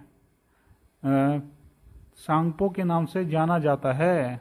यहाँ इसे काफी कम मात्रा में प्राप्त होता है। क्या होता है? पानी जो है ऐसे यहाँ पे कम मात्रा में प्राप्त होता है, इसलिए तिब्बत क्षेत्र में इसमें कम गाद होती है। क्या होता है? तिब्बत वाले क्षेत्र में जो है कम गाद होती है, क्योंकि यहाँ पे जो है आपको पानी कम मिलेगा। जब पानी कम मिलेगा तो इसका जो बहाव होगा, जो इसका बहाव होगा वो कम होगा। बहाव कम होगा तो क्या होगा? वो अपने द्वारा जो अवशेष है वो कम लाएगी। वो कम लाएगी तो इससे क्या होगा? जो गाद है ये भी आपको कम देखने को मिलेगी। तो गाद भी आपको कम देखने को मिलेगी। लेकिन भारत में ब्रह्मपुत्र नदी बाहरी वर्षा के क्षेत्र से होकर गुजरती है। क्या होता है? जब भारत में प्रवेश करती है तो इसको अत्यधिक वर्षा का सामना करना पड़ता है, और इस तरह ब्रह्मपुत्र नदी वर्षा के दौरान बड़ी मात्रा में पानी और महत्वपूर्ण मात्रा में गाद बहाती है। यह आयतन की दृष्टि से भारत की सबसे बड़ी नदी में मानी जाती है। यह असम और बांग्लादेश में आपदा पैदा करने के लिए भी जानी जाती है। क्या जानी जाती है? ये भारत के असम और बांग्लादेश में आपदा पैदा कर देती है। दोस्तों अगर आपसे पूछ ले जाए कि एशिया की ऐसी नदी बताइए जो जहाँ पे उद्गम होता है उसका, वहां पे तो उसका जल प्रवाह कम होता है, लेकिन जब वो भारत में प्रवेश करती है तो उसका जल प्रवाह भी बढ़ जाता है। तो दोस्तों ये नदी रहेगी आपकी ब्रह्मपुत्र नदी। कौन सी? ब्रह्मपुत्र नदी रहेगी। अब बात करते हैं हम भारत की सबसे प्रमुख नदी जिसका नाम है गंगा नदी तंत्र। गंगा गंगोत्री ग्लेशियर से भगीरथी के रूप में निकलती है। क्या किसके रूप में निकलती है? गंगोत्री ग्लेशियर से भागीरथी नदी के रूप में निकलती है। गढ़वाल मंडल में देवप्रयाग पहुंचने से पहले यह मंदाकिनी, पिंडर, धौला गंगा और विशेन गंगा नदी अलकनंदा में, और बहलिंग नाला जो है भगीरथी में मिल जाती है। किसमें? तो जो दोस्तों आपकी बता दूं कौन कौन सी नदी आपकी, मंदाकिनी, पिंडार, धौली गंगा और विशेन गंगा, ये मिल जाती है सब किसमें? ये सब नदियां मिलती है अलकनंदा में। और जो बहलिंग नाला है ये मिल जाता है आपका कहाँ पे? ये मिलता है आपका भगीरथी में। पिंडर नदी, पिंडर नदी जो आपकी है, ये पिंडर नदी जो आपकी पूर्वी त्रिशूल में ऐसे बहती है और नंदा देवी कन प्रयाग में अलकनंदा में मिल जाती है। जो पिंडर नदी है ये जो त्रिशूल है, ये आपका त्रिशूल श्रेणी जो है, त्रिशूल श्रेणी उसके किस में बहती है? उसके पूर्व में बहती है, इस साइड बहती है। और नंदा देवी जो है कन प्रयाग में अलकनंदा से मिल जाती है। कहाँ पे? कहाँ पे मिल जाती है ये? कन प्रयाग में मिल जाती है। कन प्रयाग में आगे किससे मिलती है? ये अलकनंदा में। इधर हो जाती है आपकी अलकनंदा, ठीक। और ये आपकी पिंडर, और मिल जाती है कहाँ पे? कन प्रयाग में मिल जाती है। मंदाकिनी जो है अब फिर आती है मंदाकिनी, ये मिलती है कहाँ पे? रुद्रप्रयाग में। मंदाकिनी मिलती है रुद्रप्रयाग में। भगीरथी और अलकनंदा दोनों का जल देव प्रयाग में गंगा के नाम से जाना जाता है। तो ये आपका हो गया देव प्रयाग। और ये आ रही है आपकी दो नदी, एक है आपकी भगीरथी और दूसरी है अलकनंदा। जब यहाँ पे मिल जाती है तो उसका नाम पड़ जाता है यहाँ पे क्या? गंगा। तो आपको गंगा देखने को मिलती है कहाँ पे? तो ये देव प्रयाग में देखने को मिलती है। अब देखते हैं पंच प्रयाग की जो अवधारणा है ये क्या है। पंच प्रयाग की जो अवधारणा है इसको देखने की कोशिश करते हैं। भारत के हिमालय राज्य माफ कीजिए, हिमालय राज्य जो है उत्तराखंड में विष्णु प्रयाग, पहला है आपका विष्णु प्रयाग, दूसरा है नंद प्रयाग, तीसरा आपका कर्ण प्रयाग, और जो चौथा है ये आपका रुद्र प्रयाग, और जो सबसे अंतिम है ये देव प्रयाग। कौन सा? देव प्रयाग। इन्हें हम पंच प्रयाग के नाम से जानते हैं। उत्तराखंड के ये प्रसिद्ध पंच प्रयाग यहाँ की मुख्य नदियों के संगम पर स्थित है। भारत में नदियों को देवी का रूप माना जाता है, इसलिए नदियों के संगम को बहुत ही पवित्र माना जाता है। गंगा, यमुना और सरस्वती के संगम स्थल जो प्रयागराज को भारत में बहुत पवित्र माना जाता है। प्रयाग के बाद गढ़वाल क्षेत्र के संगमों को सबसे अधिक पवित्र माना जाता है। हिंदू धर्म की मान्यताओं के अनुसार जिस जगह नदियों का संगम होता है उसे प्रमुख तीर्थ स्थल के रूप में माना जाता है। इन स्थलों पर कई संस्कार भी किए जाते हैं। अब देखते हैं जो हमारे 5 प्रयाग है ये कौन कौन से। तो पहला आपका है विष्णु प्रयाग, जहाँ पे आपकी दो नदी कौन कौन सी मिलती है? तो ये आपकी दो नदी मिलती है यहाँ पे आपकी, एक आपकी अलकनंदा, कौन सी है? अलकनंदा, पहली आपकी है अलकनंदा, और दूसरी आपकी है धौली गंगा, दूसरी आपकी है धौली गंगा। यहाँ पे मिलती है कहाँ पे? विष्णु प्रयाग में। और नंद प्रयाग में आपकी मिलती है दो नदी कौन कौन सी है? तो दोस्तों ये मिलती है आपकी, ये मिलती है आपकी अलकनंदा, और दूसरी नदी होती है आपकी मंदाकिनी, नंदाकिनी, कौन सी? नंदाकिनी, दूसरी होती है आपकी नंदाकिनी। और कर्ण प्रयाग में जो दो नदी मिलती है ये होती है आपकी अलकनंदा, अलकनंदा, और दूसरी होती है आपकी पिंडर, कौन सी होती है? पिंडर। फिर दोस्तों आपकी जो है रुद्रप्रयाग में जो मिलती है दो नदी ये होती है आपकी अलकनंदा, और दूसरी होती है आपकी मंदाकिनी, कौन सी? मंदाकिनी। और सबसे अंत में देव प्रयाग में जो मिलती है दो नदी ये होती है आपकी अलकनंदा और भागीरथी, कौन सी? भागीरथी, भागीरथी, भागीरथी होती है। तो दोस्तों आपने एक चीज देखा, जितने भी प्रयाग है सब जगह अलकनंदा कॉमन है, बाकी सब नदियां दूसरी मिलती रहती है। अब जानते हैं थोड़ा और कुछ। गंगा की प्रमुख सारी नदियों इसमें है यमुना, दामोदर नदी, सप्तकोशी, रामगंगा, गोमती, घाघरा और सोन नदी। गंगा नदी अपने स्रोत से 2525 किलोमीटर की दूरी तय करने के बाद कहाँ पे जाके गिर जाती है? बंगाल की खाड़ी में जाके गिर जाती है। किसमें? बंगाल की खाड़ी में जाके मिल जाती है। और दोस्तों जैसे आपकी गंगा जो है ये चलती है देवप्रयाग से चली, ठीक, फिर हरिद्वार में प्रवेश करी, जो आप कह सकते हो पहला मैदानी क्षेत्र है। फिर उसके बाद यहाँ पे आपका हरिद्वार, फिर आगे चलती है और बिजनौर, जो बिजनौर है बिजनौर बिजनौर प्रवेश करती है उत्तर प्रदेश में। कहाँ पे? उत्तर प्रदेश में। उसके बाद फिर यह आगे प्रयागराज, इलाहाबाद जिसको कहते हैं प्रयागराज, जहाँ पे आपका संगम मिलती है तीन नदियों समेत। तीन कौन कौन सी होती है बताता हूँ। इसमें होती है तीन नदी, एक होती है यमुना और दूसरी होती है सरस्वती। सरस्वती को कहते हैं कि यह अदृश्य रूप से वहाँ पे होती है।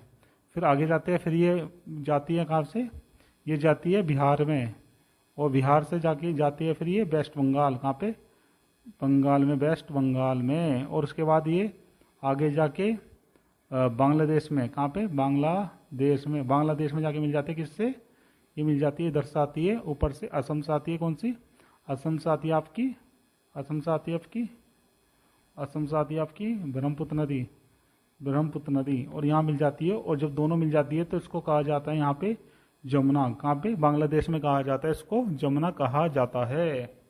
चलिए अब आगे देखते हैं, अब आगे देखते हैं यमुना नदी प्रणाली। कौन सा? यमुना नदी प्रणाली। यमुना नदी जो है गंगा की सबसे बड़ी सहायक नदी है। यह उत्तराखंड में बंदरपूंछ चोटी पर यमुनोत्री ग्लेशियर से निकलती है। कहाँ से? यमुनोत्री ग्लेशियर से निकलती है, बंदरपूंछ चोटी से। नदी में शामिल होने वाली प्रमुख इसकी सहायक नदी जो है एक है सिंध, हिंडन, बेतवा, केन और चंबल। कौन सी? बेतवा, केन और चंबल।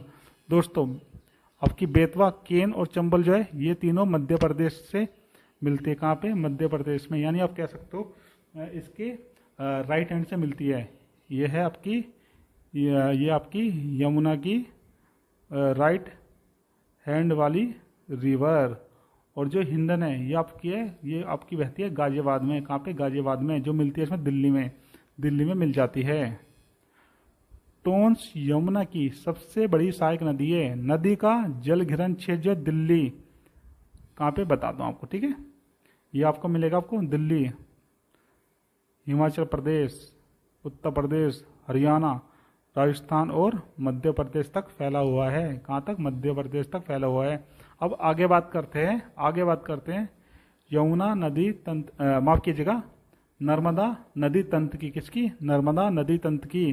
नर्मदा मध्य भारत में स्थित एक नदी है। यह मध्य प्रदेश राज्य में कहाँ से निकलती है? अमरकंटक की पहाड़ियों से। ये आपका है अमरकंटक की पहाड़ी, यहाँ से निकलती है। ये अमरकंटक की पहाड़ियों के शिखर से निकलती है। यह उत्तर भारत और दक्षिण भारत के बीच पारंपरिक सीमा रेखा को रेखांकित करती है। जैसे आपको समझाते हैं, ये आपका हो गया, ये आपका हो गया, ये आपको। तो दोस्तों ये बीचों बीच होती है यहाँ पे, ठीक, एमपी में, मध्य प्रदेश में बीचों बीच। तो ये क्या करती है? ये नॉर्थ इंडिया और साउथ इंडिया के बीच पारंपरिक सीमा रेखा को रेखांकित करती है। यह प्रायद्वीपीय भारत की सबसे बड़ी नदी में से एक है। यह ताप्ती और महाई नदी की पूर्व से पश्चिम की ओर प्रभावित करती है। जैसे क्या है? तापी और महाई नदी जो है पूर्व से पश्चिम की ओर। समझाता हूं आपको। ये आपका पूर्व है, ये आपका पूर्व, और ये आपका पश्चिम। ये आपका पूर्व, ये पश्चिम है। इसको ऐसे भी समझाता हूँ, ये आपका पूर्व, ये पश्चिम। ये मानो आप, ये है आपका अरब सागर, अरब सागर जो पश्चिम है, और पूर्व में आपका बंगाल की खाड़ी या बंगाल की खाड़ी। तो दोस्तों ज़्यादातर नदियाँ जो है ये पूर्व की ओर प्रभावित होती है, बंगाल की खाड़ी में जाके गिरती है। किंतु number 1 Narmada, number 2 Tapti, number 3 महाई, ये नदी जो है ये पूर्व की ओर न जाकर ये पश्चिम की ओर जाती है और जाके गिरती है अरब सागर में। कहाँ पे? ये गिरती है आपकी अरब सागर में जाके गिरती है। नर्मदा नदी मध्य प्रदेश, गुजरात और महाराष्ट्र राज्यों से होकर बहती है। यह गुजरात के भरूच जिले में अरब सागर में गिर जाती है। कहाँ पे? जो भरूच जिला है वहां से अरब सागर में गिर जाती है। अब बात करते हैं तापी नदी तंत्र की। किसकी? तापी नदी तंत्र की। यह एक मध्य भारतीय नदी है। कहाँ की? मध्य भारत की नदी है। यह पूर्व से पश्चिम की ओर बहने वाली प्रायद्वीपीय भारत की सबसे महत्वपूर्ण नदियों में से एक है। ये कहाँ पे गिरती है? तो दोस्तों ये भी गिरती है आपकी, ये पूर्व से पश्चिम की ओर बहती है, अरब सागर में जाके गिरती है। कहाँ पे? अरब सागर में गिरती है। यह दक्षिण मध्य प्रदेश के पूर्वी सतपुड़ा रेंज से निकलती है। कहाँ पे? यह आपका सतपुड़ा रेंज है और यहाँ के पूर्वी, ये ऐसे पूर्वी स्थान से निकलती है।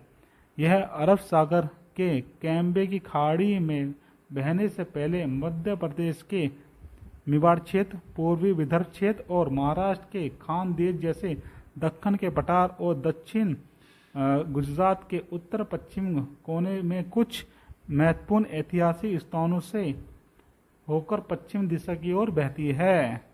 तापी नदी का वैशीन जो है ज्यादातर महाराष्ट्र राज्य के पूर्वी और उत्तरी जिलों में स्थित है। तापी नदी मध्य प्रदेश और गुजरात के कुछ जिलों को ही कवर करती है। तापी नदी की जो प्रमुख सहायक नदी है वो इस प्रकार है। पहली है बाघुर नदी, दूसरी आपकी अनेर नदी, तीसरी आपकी गिरना नदी, चौथी आपकी है पूर्णा नदी, पांचवी है पंजारा नदी और छठी है बोरी नदी। तो तापी नदी की जो प्रमुख सहायक नदी है, पहली है भागुर नदी, दूसरी है अनेर, तीसरी है गिरना, चौथी है पूर्णा, पांचवी है पंजारा और छठी है बोरी नदी। चलिए अब आगे देखते हैं गोदावरी नदी तंत्र। कौन सा? गोदावरी नदी तंत्र। गोदावरी नदी भूरे रंग के पानी के साथ भारत की दूसरी सबसे बड़ी धारा है। कह सकते हो भारत की दूसरी सबसे बड़ी धारा, और इसका जो रंग होता है कैसा होता है? भूरे रंग का, भूरे रंग का होता है। गोदावरी नदी को अक्सर दक्षिण की गंगा या बृहद पुरानी गंगा कहा जाता है। दक्षिण की गंगा इसलिए क्योंकि दक्षिण की सबसे बड़ी नदी है और सबसे ज्यादा पवित्र है, और बृहद पुरानी गंगा इसलिए क्योंकि ये नदी जो है गंगा से भी पुरानी है। कब से?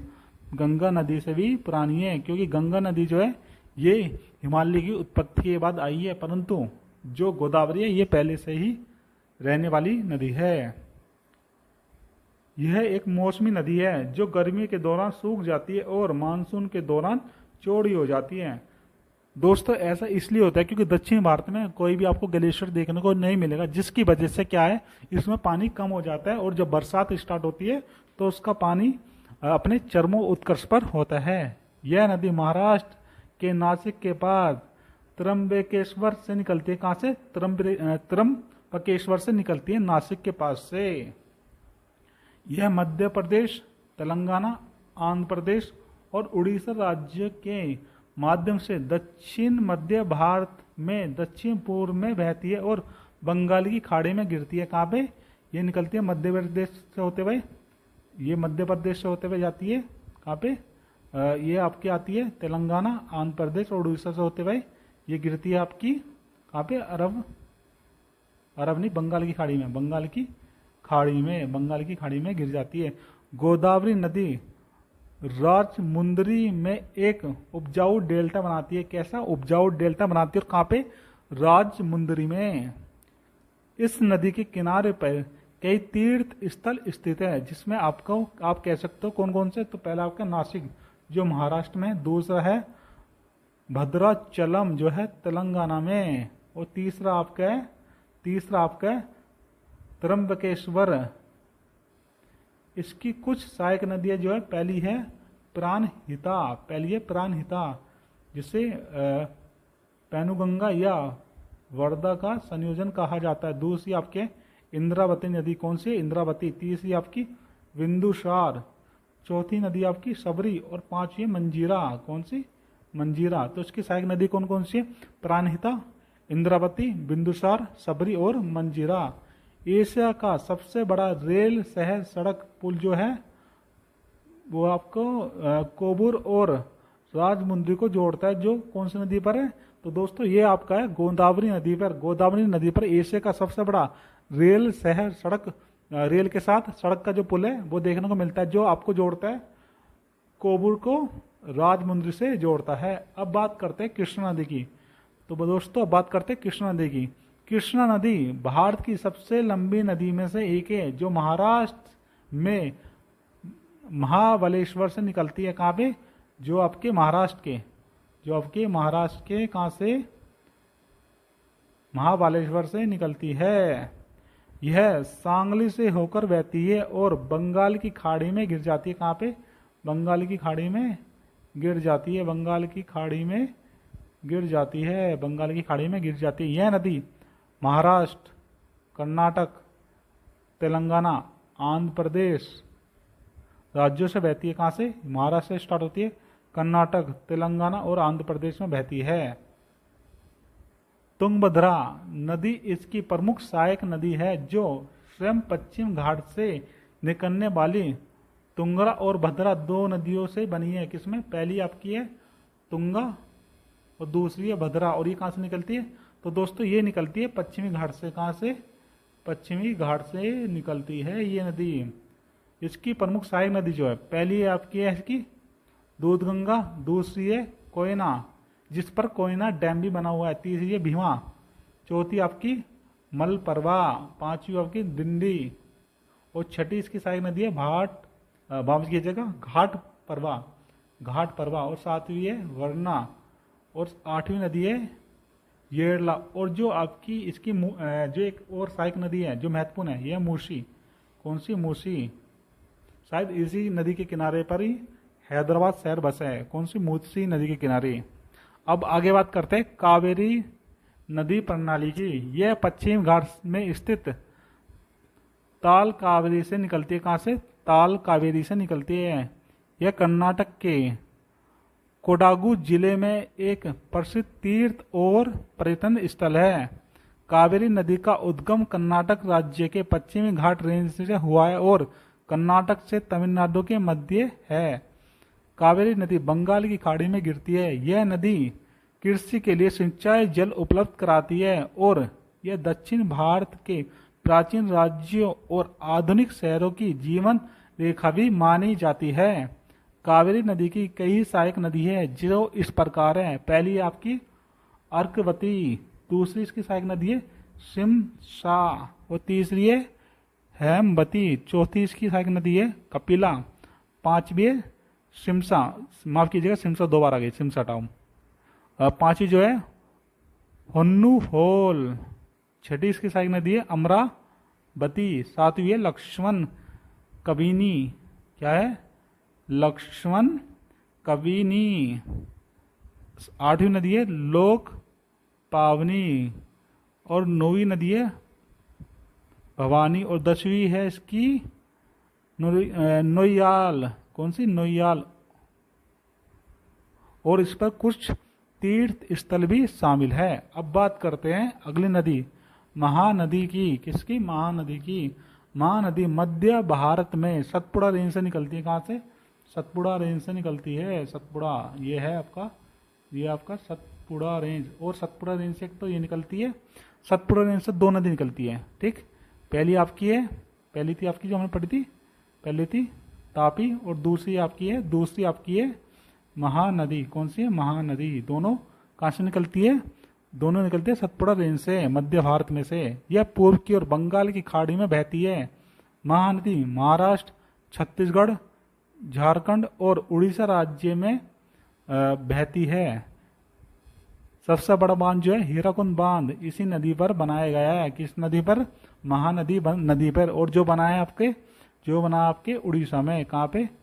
उड़ीसा राज्य में बनाया है, जो भारत का सबसे बड़ा बांध है। चलिए अब जानने की कोशिश करते हैं, क्या कावेरी एक 12मासी नदी है? यानी इसका कहने का मतलब है कि कावेरी एक ऐसी नदी है जो 12 महीने बहती है। चलिए जानते हैं, कावेरी एक 12मासी नदी है क्योंकि कावेरी की निचली पहुंच नमी युक्त उत्तर पूर्वी मानसूनी हवाओं के मार्ग में पड़ती है। अधिकांश अन्य प्रायद्वीपीय नदियों में केवल दक्षिण पश्चिम मानसून के दौरान पानी मिलता है। तो दोस्तों इसमें क्या है, ये जो आपका उत्तर पूर्वी मानसून की जो है, इसकी वजह से क्या होता है, जो तमिलनाडु में वर्षा होती है सर्दी में, कहाँ पे? तमिलनाडु में वर्षा होती है सर्दी में, तो उसमें पानी होता है, जिसकी वजह से कावेरी नदी गंगा तंत्र में निर्मित विविध प्रयाग। तो सबसे पहला आता है आपका विष्णु प्रयाग जो धौला गंगा और अलकनंदा के बीच है। फिर आता है कर्णप्रयाग जो पिंडार और अलकनंदा के बीच है। फिर आता है आपका रुद्रप्रयाग जो मंदाकिनी और अलकनंदा नदी के बीच है। और फिर आता है देवप्रयाग जो भागीरथी और अलकनंदा नदी में है। और फिर आता है आपका गंगा और यमुना का जहाँ मिलन स्थान होता है, इसको कहते हैं प्रयाग। तो दोस्तों आपने एक चीज़ नोटिस करा होगा, जितने भी प्रयाग हैं सब में जो है अलकनंदा प्रमुख नदी है। अलकनंदा जो है सब में प्रमुख नदी है। अब देखते हैं ब्रह्मपुत्र नदी, इसके जो अन्य नाम है, इसे तिब्बत में सांगपो कहते हैं, अरुणाचल प्रदेश में इसको दिहांग कहते हैं, और जब ये असम में प्रवेश करती है तो इसको कहते हैं हम ब्रह्मपुत्र, और उत्तर बांग्लादेश में कहते हैं जमुना, और मध्य बांग्लादेश में गंगा से मिलने के बाद इसको पद्मा कहते हैं, और दक्षिणी बांग्लादेश में इसको मेघना कहते हैं। संकोच नदी असम एवं पश्चिम बंगाल के बीच सीमा बनाती है। अब देखते हैं भारत के प्रमुख जल प्रपात। तो सबसे पहले बात करते हैं जोग या गरसोप्पा जलप्रपात की, जो शरावती नदी पर स्थित है और ये कर्नाटक राज्य में आता है। फिर देखते हैं शिव सुंदरम जलप्रपात, जो कावेरी नदी पर है और कर्नाटक राज्य में है। हुंड्रू जलप्रपात, जो स्वर्ण रेखा नदी पे है और झारखंड में है। सांडनी जलप्रपात, जो शंक नदी में है और झारखंड में है। गोकक जलप्रपात, ये घाट परवा नदी पे स्थित है और कर्नाटक राज्य में है। दशम जलप्रपात, जो कांची नदी पे है और झारखंड में स्थित है। पाइकारा जलप्रपात, ये पाइकारा नदी पे और नीलगिरी जो ऊटी है उसमें स्थित है। चुलिया जो है चंबल नदी पे स्थित है और राजस्थान में है। पुनासा जो है नर्मदा नदी पर बना है और मध्य प्रदेश में है। धुआंधार जलप्रपात, जो नर्मदा नदी पे स्थित है और जबलपुर के पास है। जबलपुर आपके मध्य प्रदेश में आता है। दूध सागर जलप्रपात, गोवा और कर्नाटक की सीमा पर मांडवी नदी पर स्थित है। अब देखते हैं खनिज और उनकी विशेषताएं। तो सबसे पहले बात करते हैं मृदा। तो दोस्तों मृदा जो है देखेंगे इसमें कौन कौन सा खनिज है, उनकी विशेषताएं क्या होती है। तो सबसे पहले देखते हैं जलोढ़ मिट्टी, जो भारत में सबसे ज़्यादा क्षेत्र पर देखने को मिलती है। 43% भाग पर भारत के जो है जलोढ़ मिट्टी देखने को मिलती है। तो इसमें पोटास और चूना की अधिकता होती है। नाइट्रस, फास्फोरस, ह्यूमस की कमी देखने को मिलती है। सिंधु, गंगा, ब्रह्मपुत्र नदी के जो मैदान है और साथ में तटीय क्षेत्र, ये यहाँ पर आपको देखने को मिलेगी। प्राचीन जलोढ़ को बांगर कहते हैं और जो नवीन जलोढ़ मिट्टी होती है इसको हम खादर कहते हैं। इस मिट्टी पर धान, गेहूँ आदि की फसलें बहुत ही अच्छे तरीके से की जाती है। अब बात करते हैं काली मिट्टी या रेगुर मिट्टी या कपासी मिट्टी की। इसमें पोटास के साथ साथ चूना की अधिकता पाई जाती है। नाइट्रोजन, फास्फोरस और ह्यूमस की यहाँ पर कमी देखने को मिलती है। ये हमें दक्कन के पठार में, महाराष्ट्र में सर्वाधिक देखने को मिलती है। टिटानिफेरस, मैग्नेटाइट, एल्यूमिना इत्यादि की उपस्थिति के कारण मिट्टी का रंग जो है काला पड़ जाता है। मिट्टी की जल धारण क्षमता जो है अधिक होती है और इस मिट्टी पर आपको कपास, गन्ना, मूंगफली, तंबाकू आदि की खेती देखने को मिलती है। दोस्तों अब बात करते हैं लाल पीली मिट्टी की। इसमें आपको लोहा, एल्यूमिनियम की अधिकता देखने को मिलती है, परंतु नाइट्रोजन, फास्फोरस, पोटास और ह्यूमस की कमी देखने को मिलती है। ज़्यादातर पठारी क्षेत्र में ये मिट्टी पाई जाती है। फेरिक ऑक्साइड से इसका रंग जो है निर्धारित होता है। निक्षालित मृदा होती है। मोटे अनाज इसमें होते हैं, जैसे दलहन, चावल की खेती भी की जाती है। अब बात करते हैं लेटेराइट मिट्टी की। इसमें लोक्साइड के साथ साथ एल्यूमिनियम की भी अधिकता होती है और जो नाइट्रस, ह्यूमस होता है, साथ में कैल्शियम, इसकी कमी देखने को मिलती है। ये आपको कर्नाटक, केरल आदि राज्य में देखने को मिलती है। निच्छालित मृदा होती है। यहाँ पे काजू, चाय, कहवा के साथ साथ मसाले की खेती भी की जाती है। अब आगे बात करते हैं मरुस्थलीय या शुष्क मृदा की। इसमें क्या है, लवणता की अधिकता होती है, साथ में कैल्शियम, नाइट्रोजन और पोटास की कमी देखने को मिलती है। ये मिट्टी आपको हिमालय पर्वतीय क्षेत्र, प्रायद्वीपीय भारत और पश्चिमी राजस्थान में देखने को मिलती है। रासायनिक उर्वरक के प्रयोग से कृषि को की जा सकती है। यहाँ पे इस मिट्टी को अच्छा बनाया जा सकता है। इस मिट्टी में गेहूँ, बाजरा, मोटे अनाज इत्यादि की कृषि भी की जा सकती है। अब बात करते हैं लवणीय या रे या कलर मिट्टी की, इसमें सोडियम, मैग्नीशियम, पोटेशियम अधिक मात्रा में देखने को मिलते हैं, किंतु नाइट्रोजन और साथ में कैल्शियम की कमी देखने को मिलती है। यह मिट्टी आपको पश्चिमी गुजरात, सुंदरवन डेल्टा क्षेत्र में पाई जाती है। शुष्क एवं अर्ध शुष्क प्रदेशों में अति सिंचाई के कारण यहाँ पर क्या है, हम फसल उगा सकते हैं। इस पे आप गेहूं चावल की कृषि कर सकते हैं। पीट एवं दलदली मिट्टी, इस मिट्टी में घुलनशील लवणों की पर्याप्तता होती है। नाइट्रोजन, फास्फोरस और ह्यूमस की कमी देखने को मिलती है।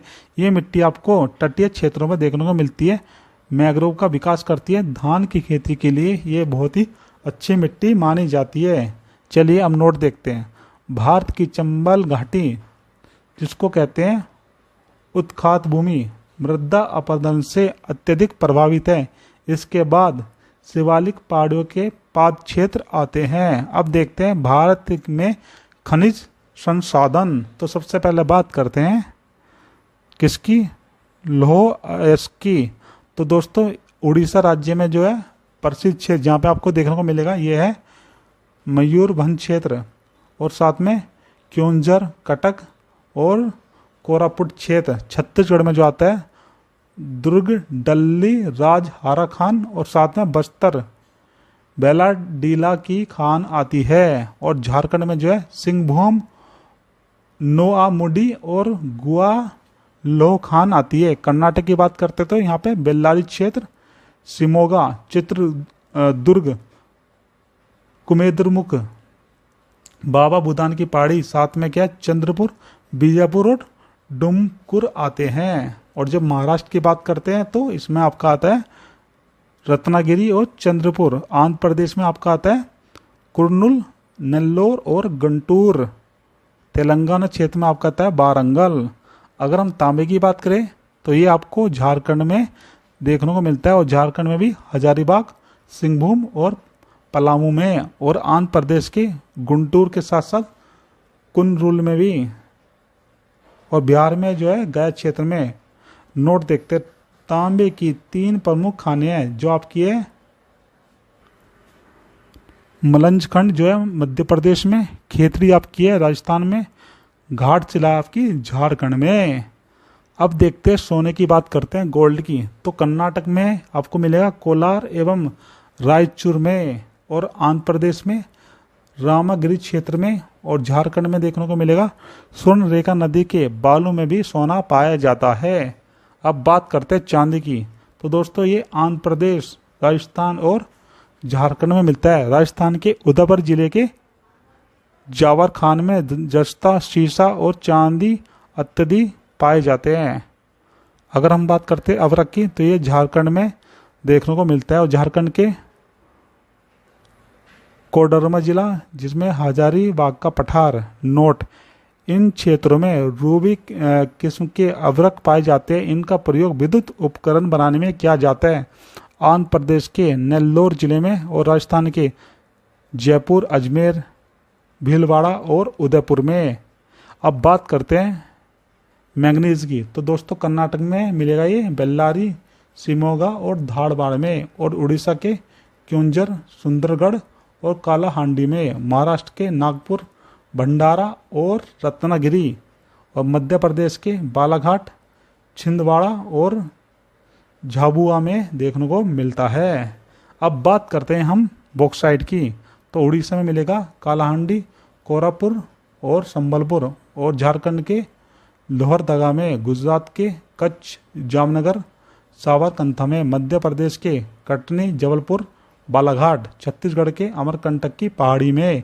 अगर बात करेंगे हीरे की तो ये मध्य प्रदेश के पन्ना में, और आंध्र प्रदेश के अनंतपुर, कृष्णा नदी बेसिन में देखने को मिलती है। आंध्र प्रदेश को भारत का कोहिनूर भी कहा जाता है।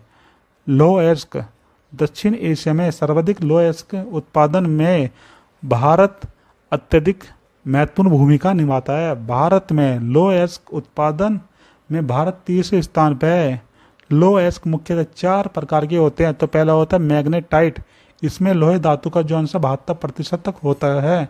यह काले रंग का सबसे अच्छा लौह अयस्क माना जाता है। फिर आता है आपका हेमेटाइट, इसमें धातु का अंश जो है 60 से 70% तक होता है।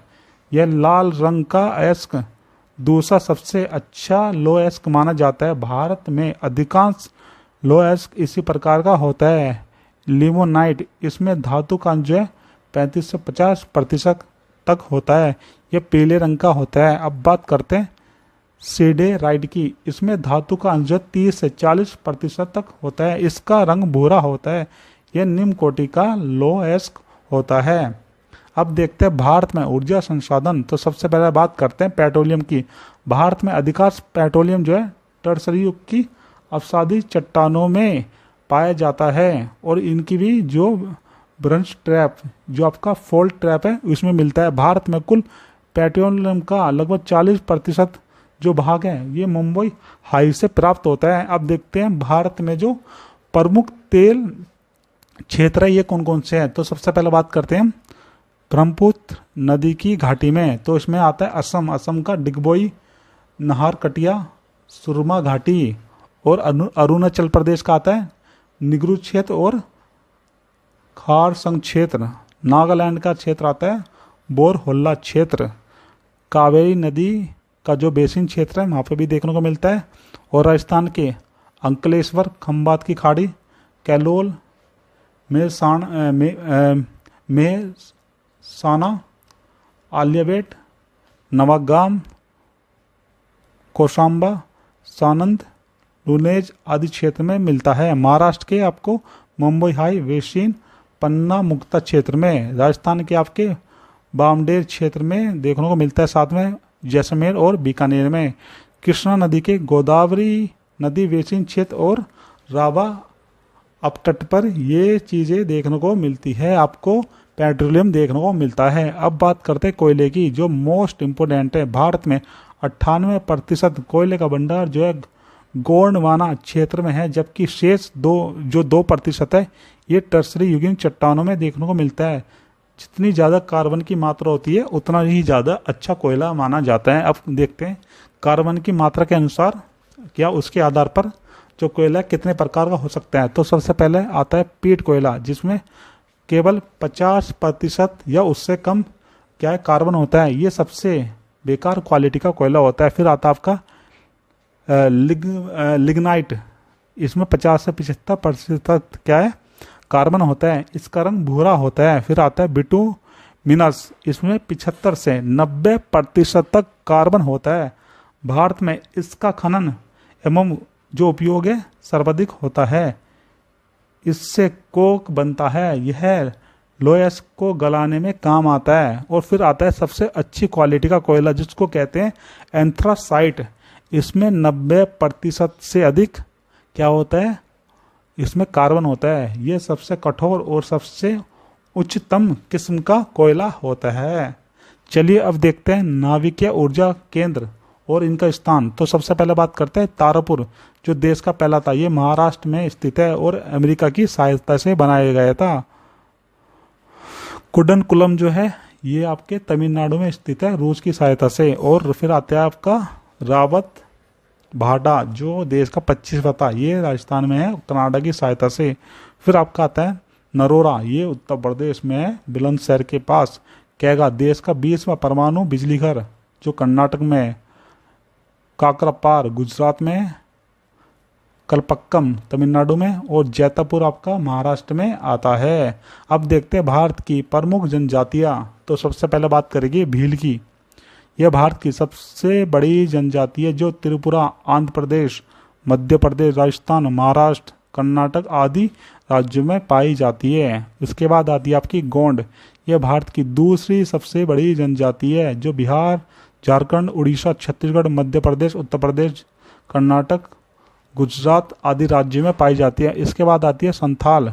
यह भारत की तीसरी सबसे बड़ी जनजाति है, जो बिहार, त्रिपुरा, पश्चिम बंगाल, झारखंड, उड़ीसा आदि राज्यों में मिलती है। इसके बाद आती है इरुला, दक्षिण भारत की नीलगिरी पहाड़ियों पर निवास करने वाली एक आदिम जनजाति है। इसके बाद आती है टोडा, नीलगिरी पर्वत टोडा जनजाति के निवास के लिए जाना जाता है। इसमें क्या करते हैं, ये एक साथ बहुत सारे पति के साथ रह सकते हैं, क्योंकि यहाँ पर बहुपति विवाह की प्रथा चलती है। थारू जनजाति उत्तराखंड व उत्तर प्रदेश के तराई क्षेत्र में पाई जाती है। ये स्वयं को किरात वंशज मानते हैं। इनमें संयुक्त परिवार प्रथा चलती है। दीपावली को ये शोक के पर्व के रूप में मनाते हैं। लेपचा जनजाति ये सिक्किम व पश्चिम बंगाल के दार्जिलिंग जिले में निवास करते हैं। अब देखते हैं अंडमान एवं निकोबार की जनजातियां। तो सबसे पहले बात करते हैं ओंग की। ये लघु अंडमान द्वीप में रहती है। फिर आती है आपकी जारवा, ये मध्य एवं दक्षिण अंडमान में रहती है। फिर आती है आपकी सेंटिलीज, ये सेंटिनेल द्वीप में रहती है। ये कौन से द्वीप पे रहती है? सेंटिनेल द्वीप में रहती है।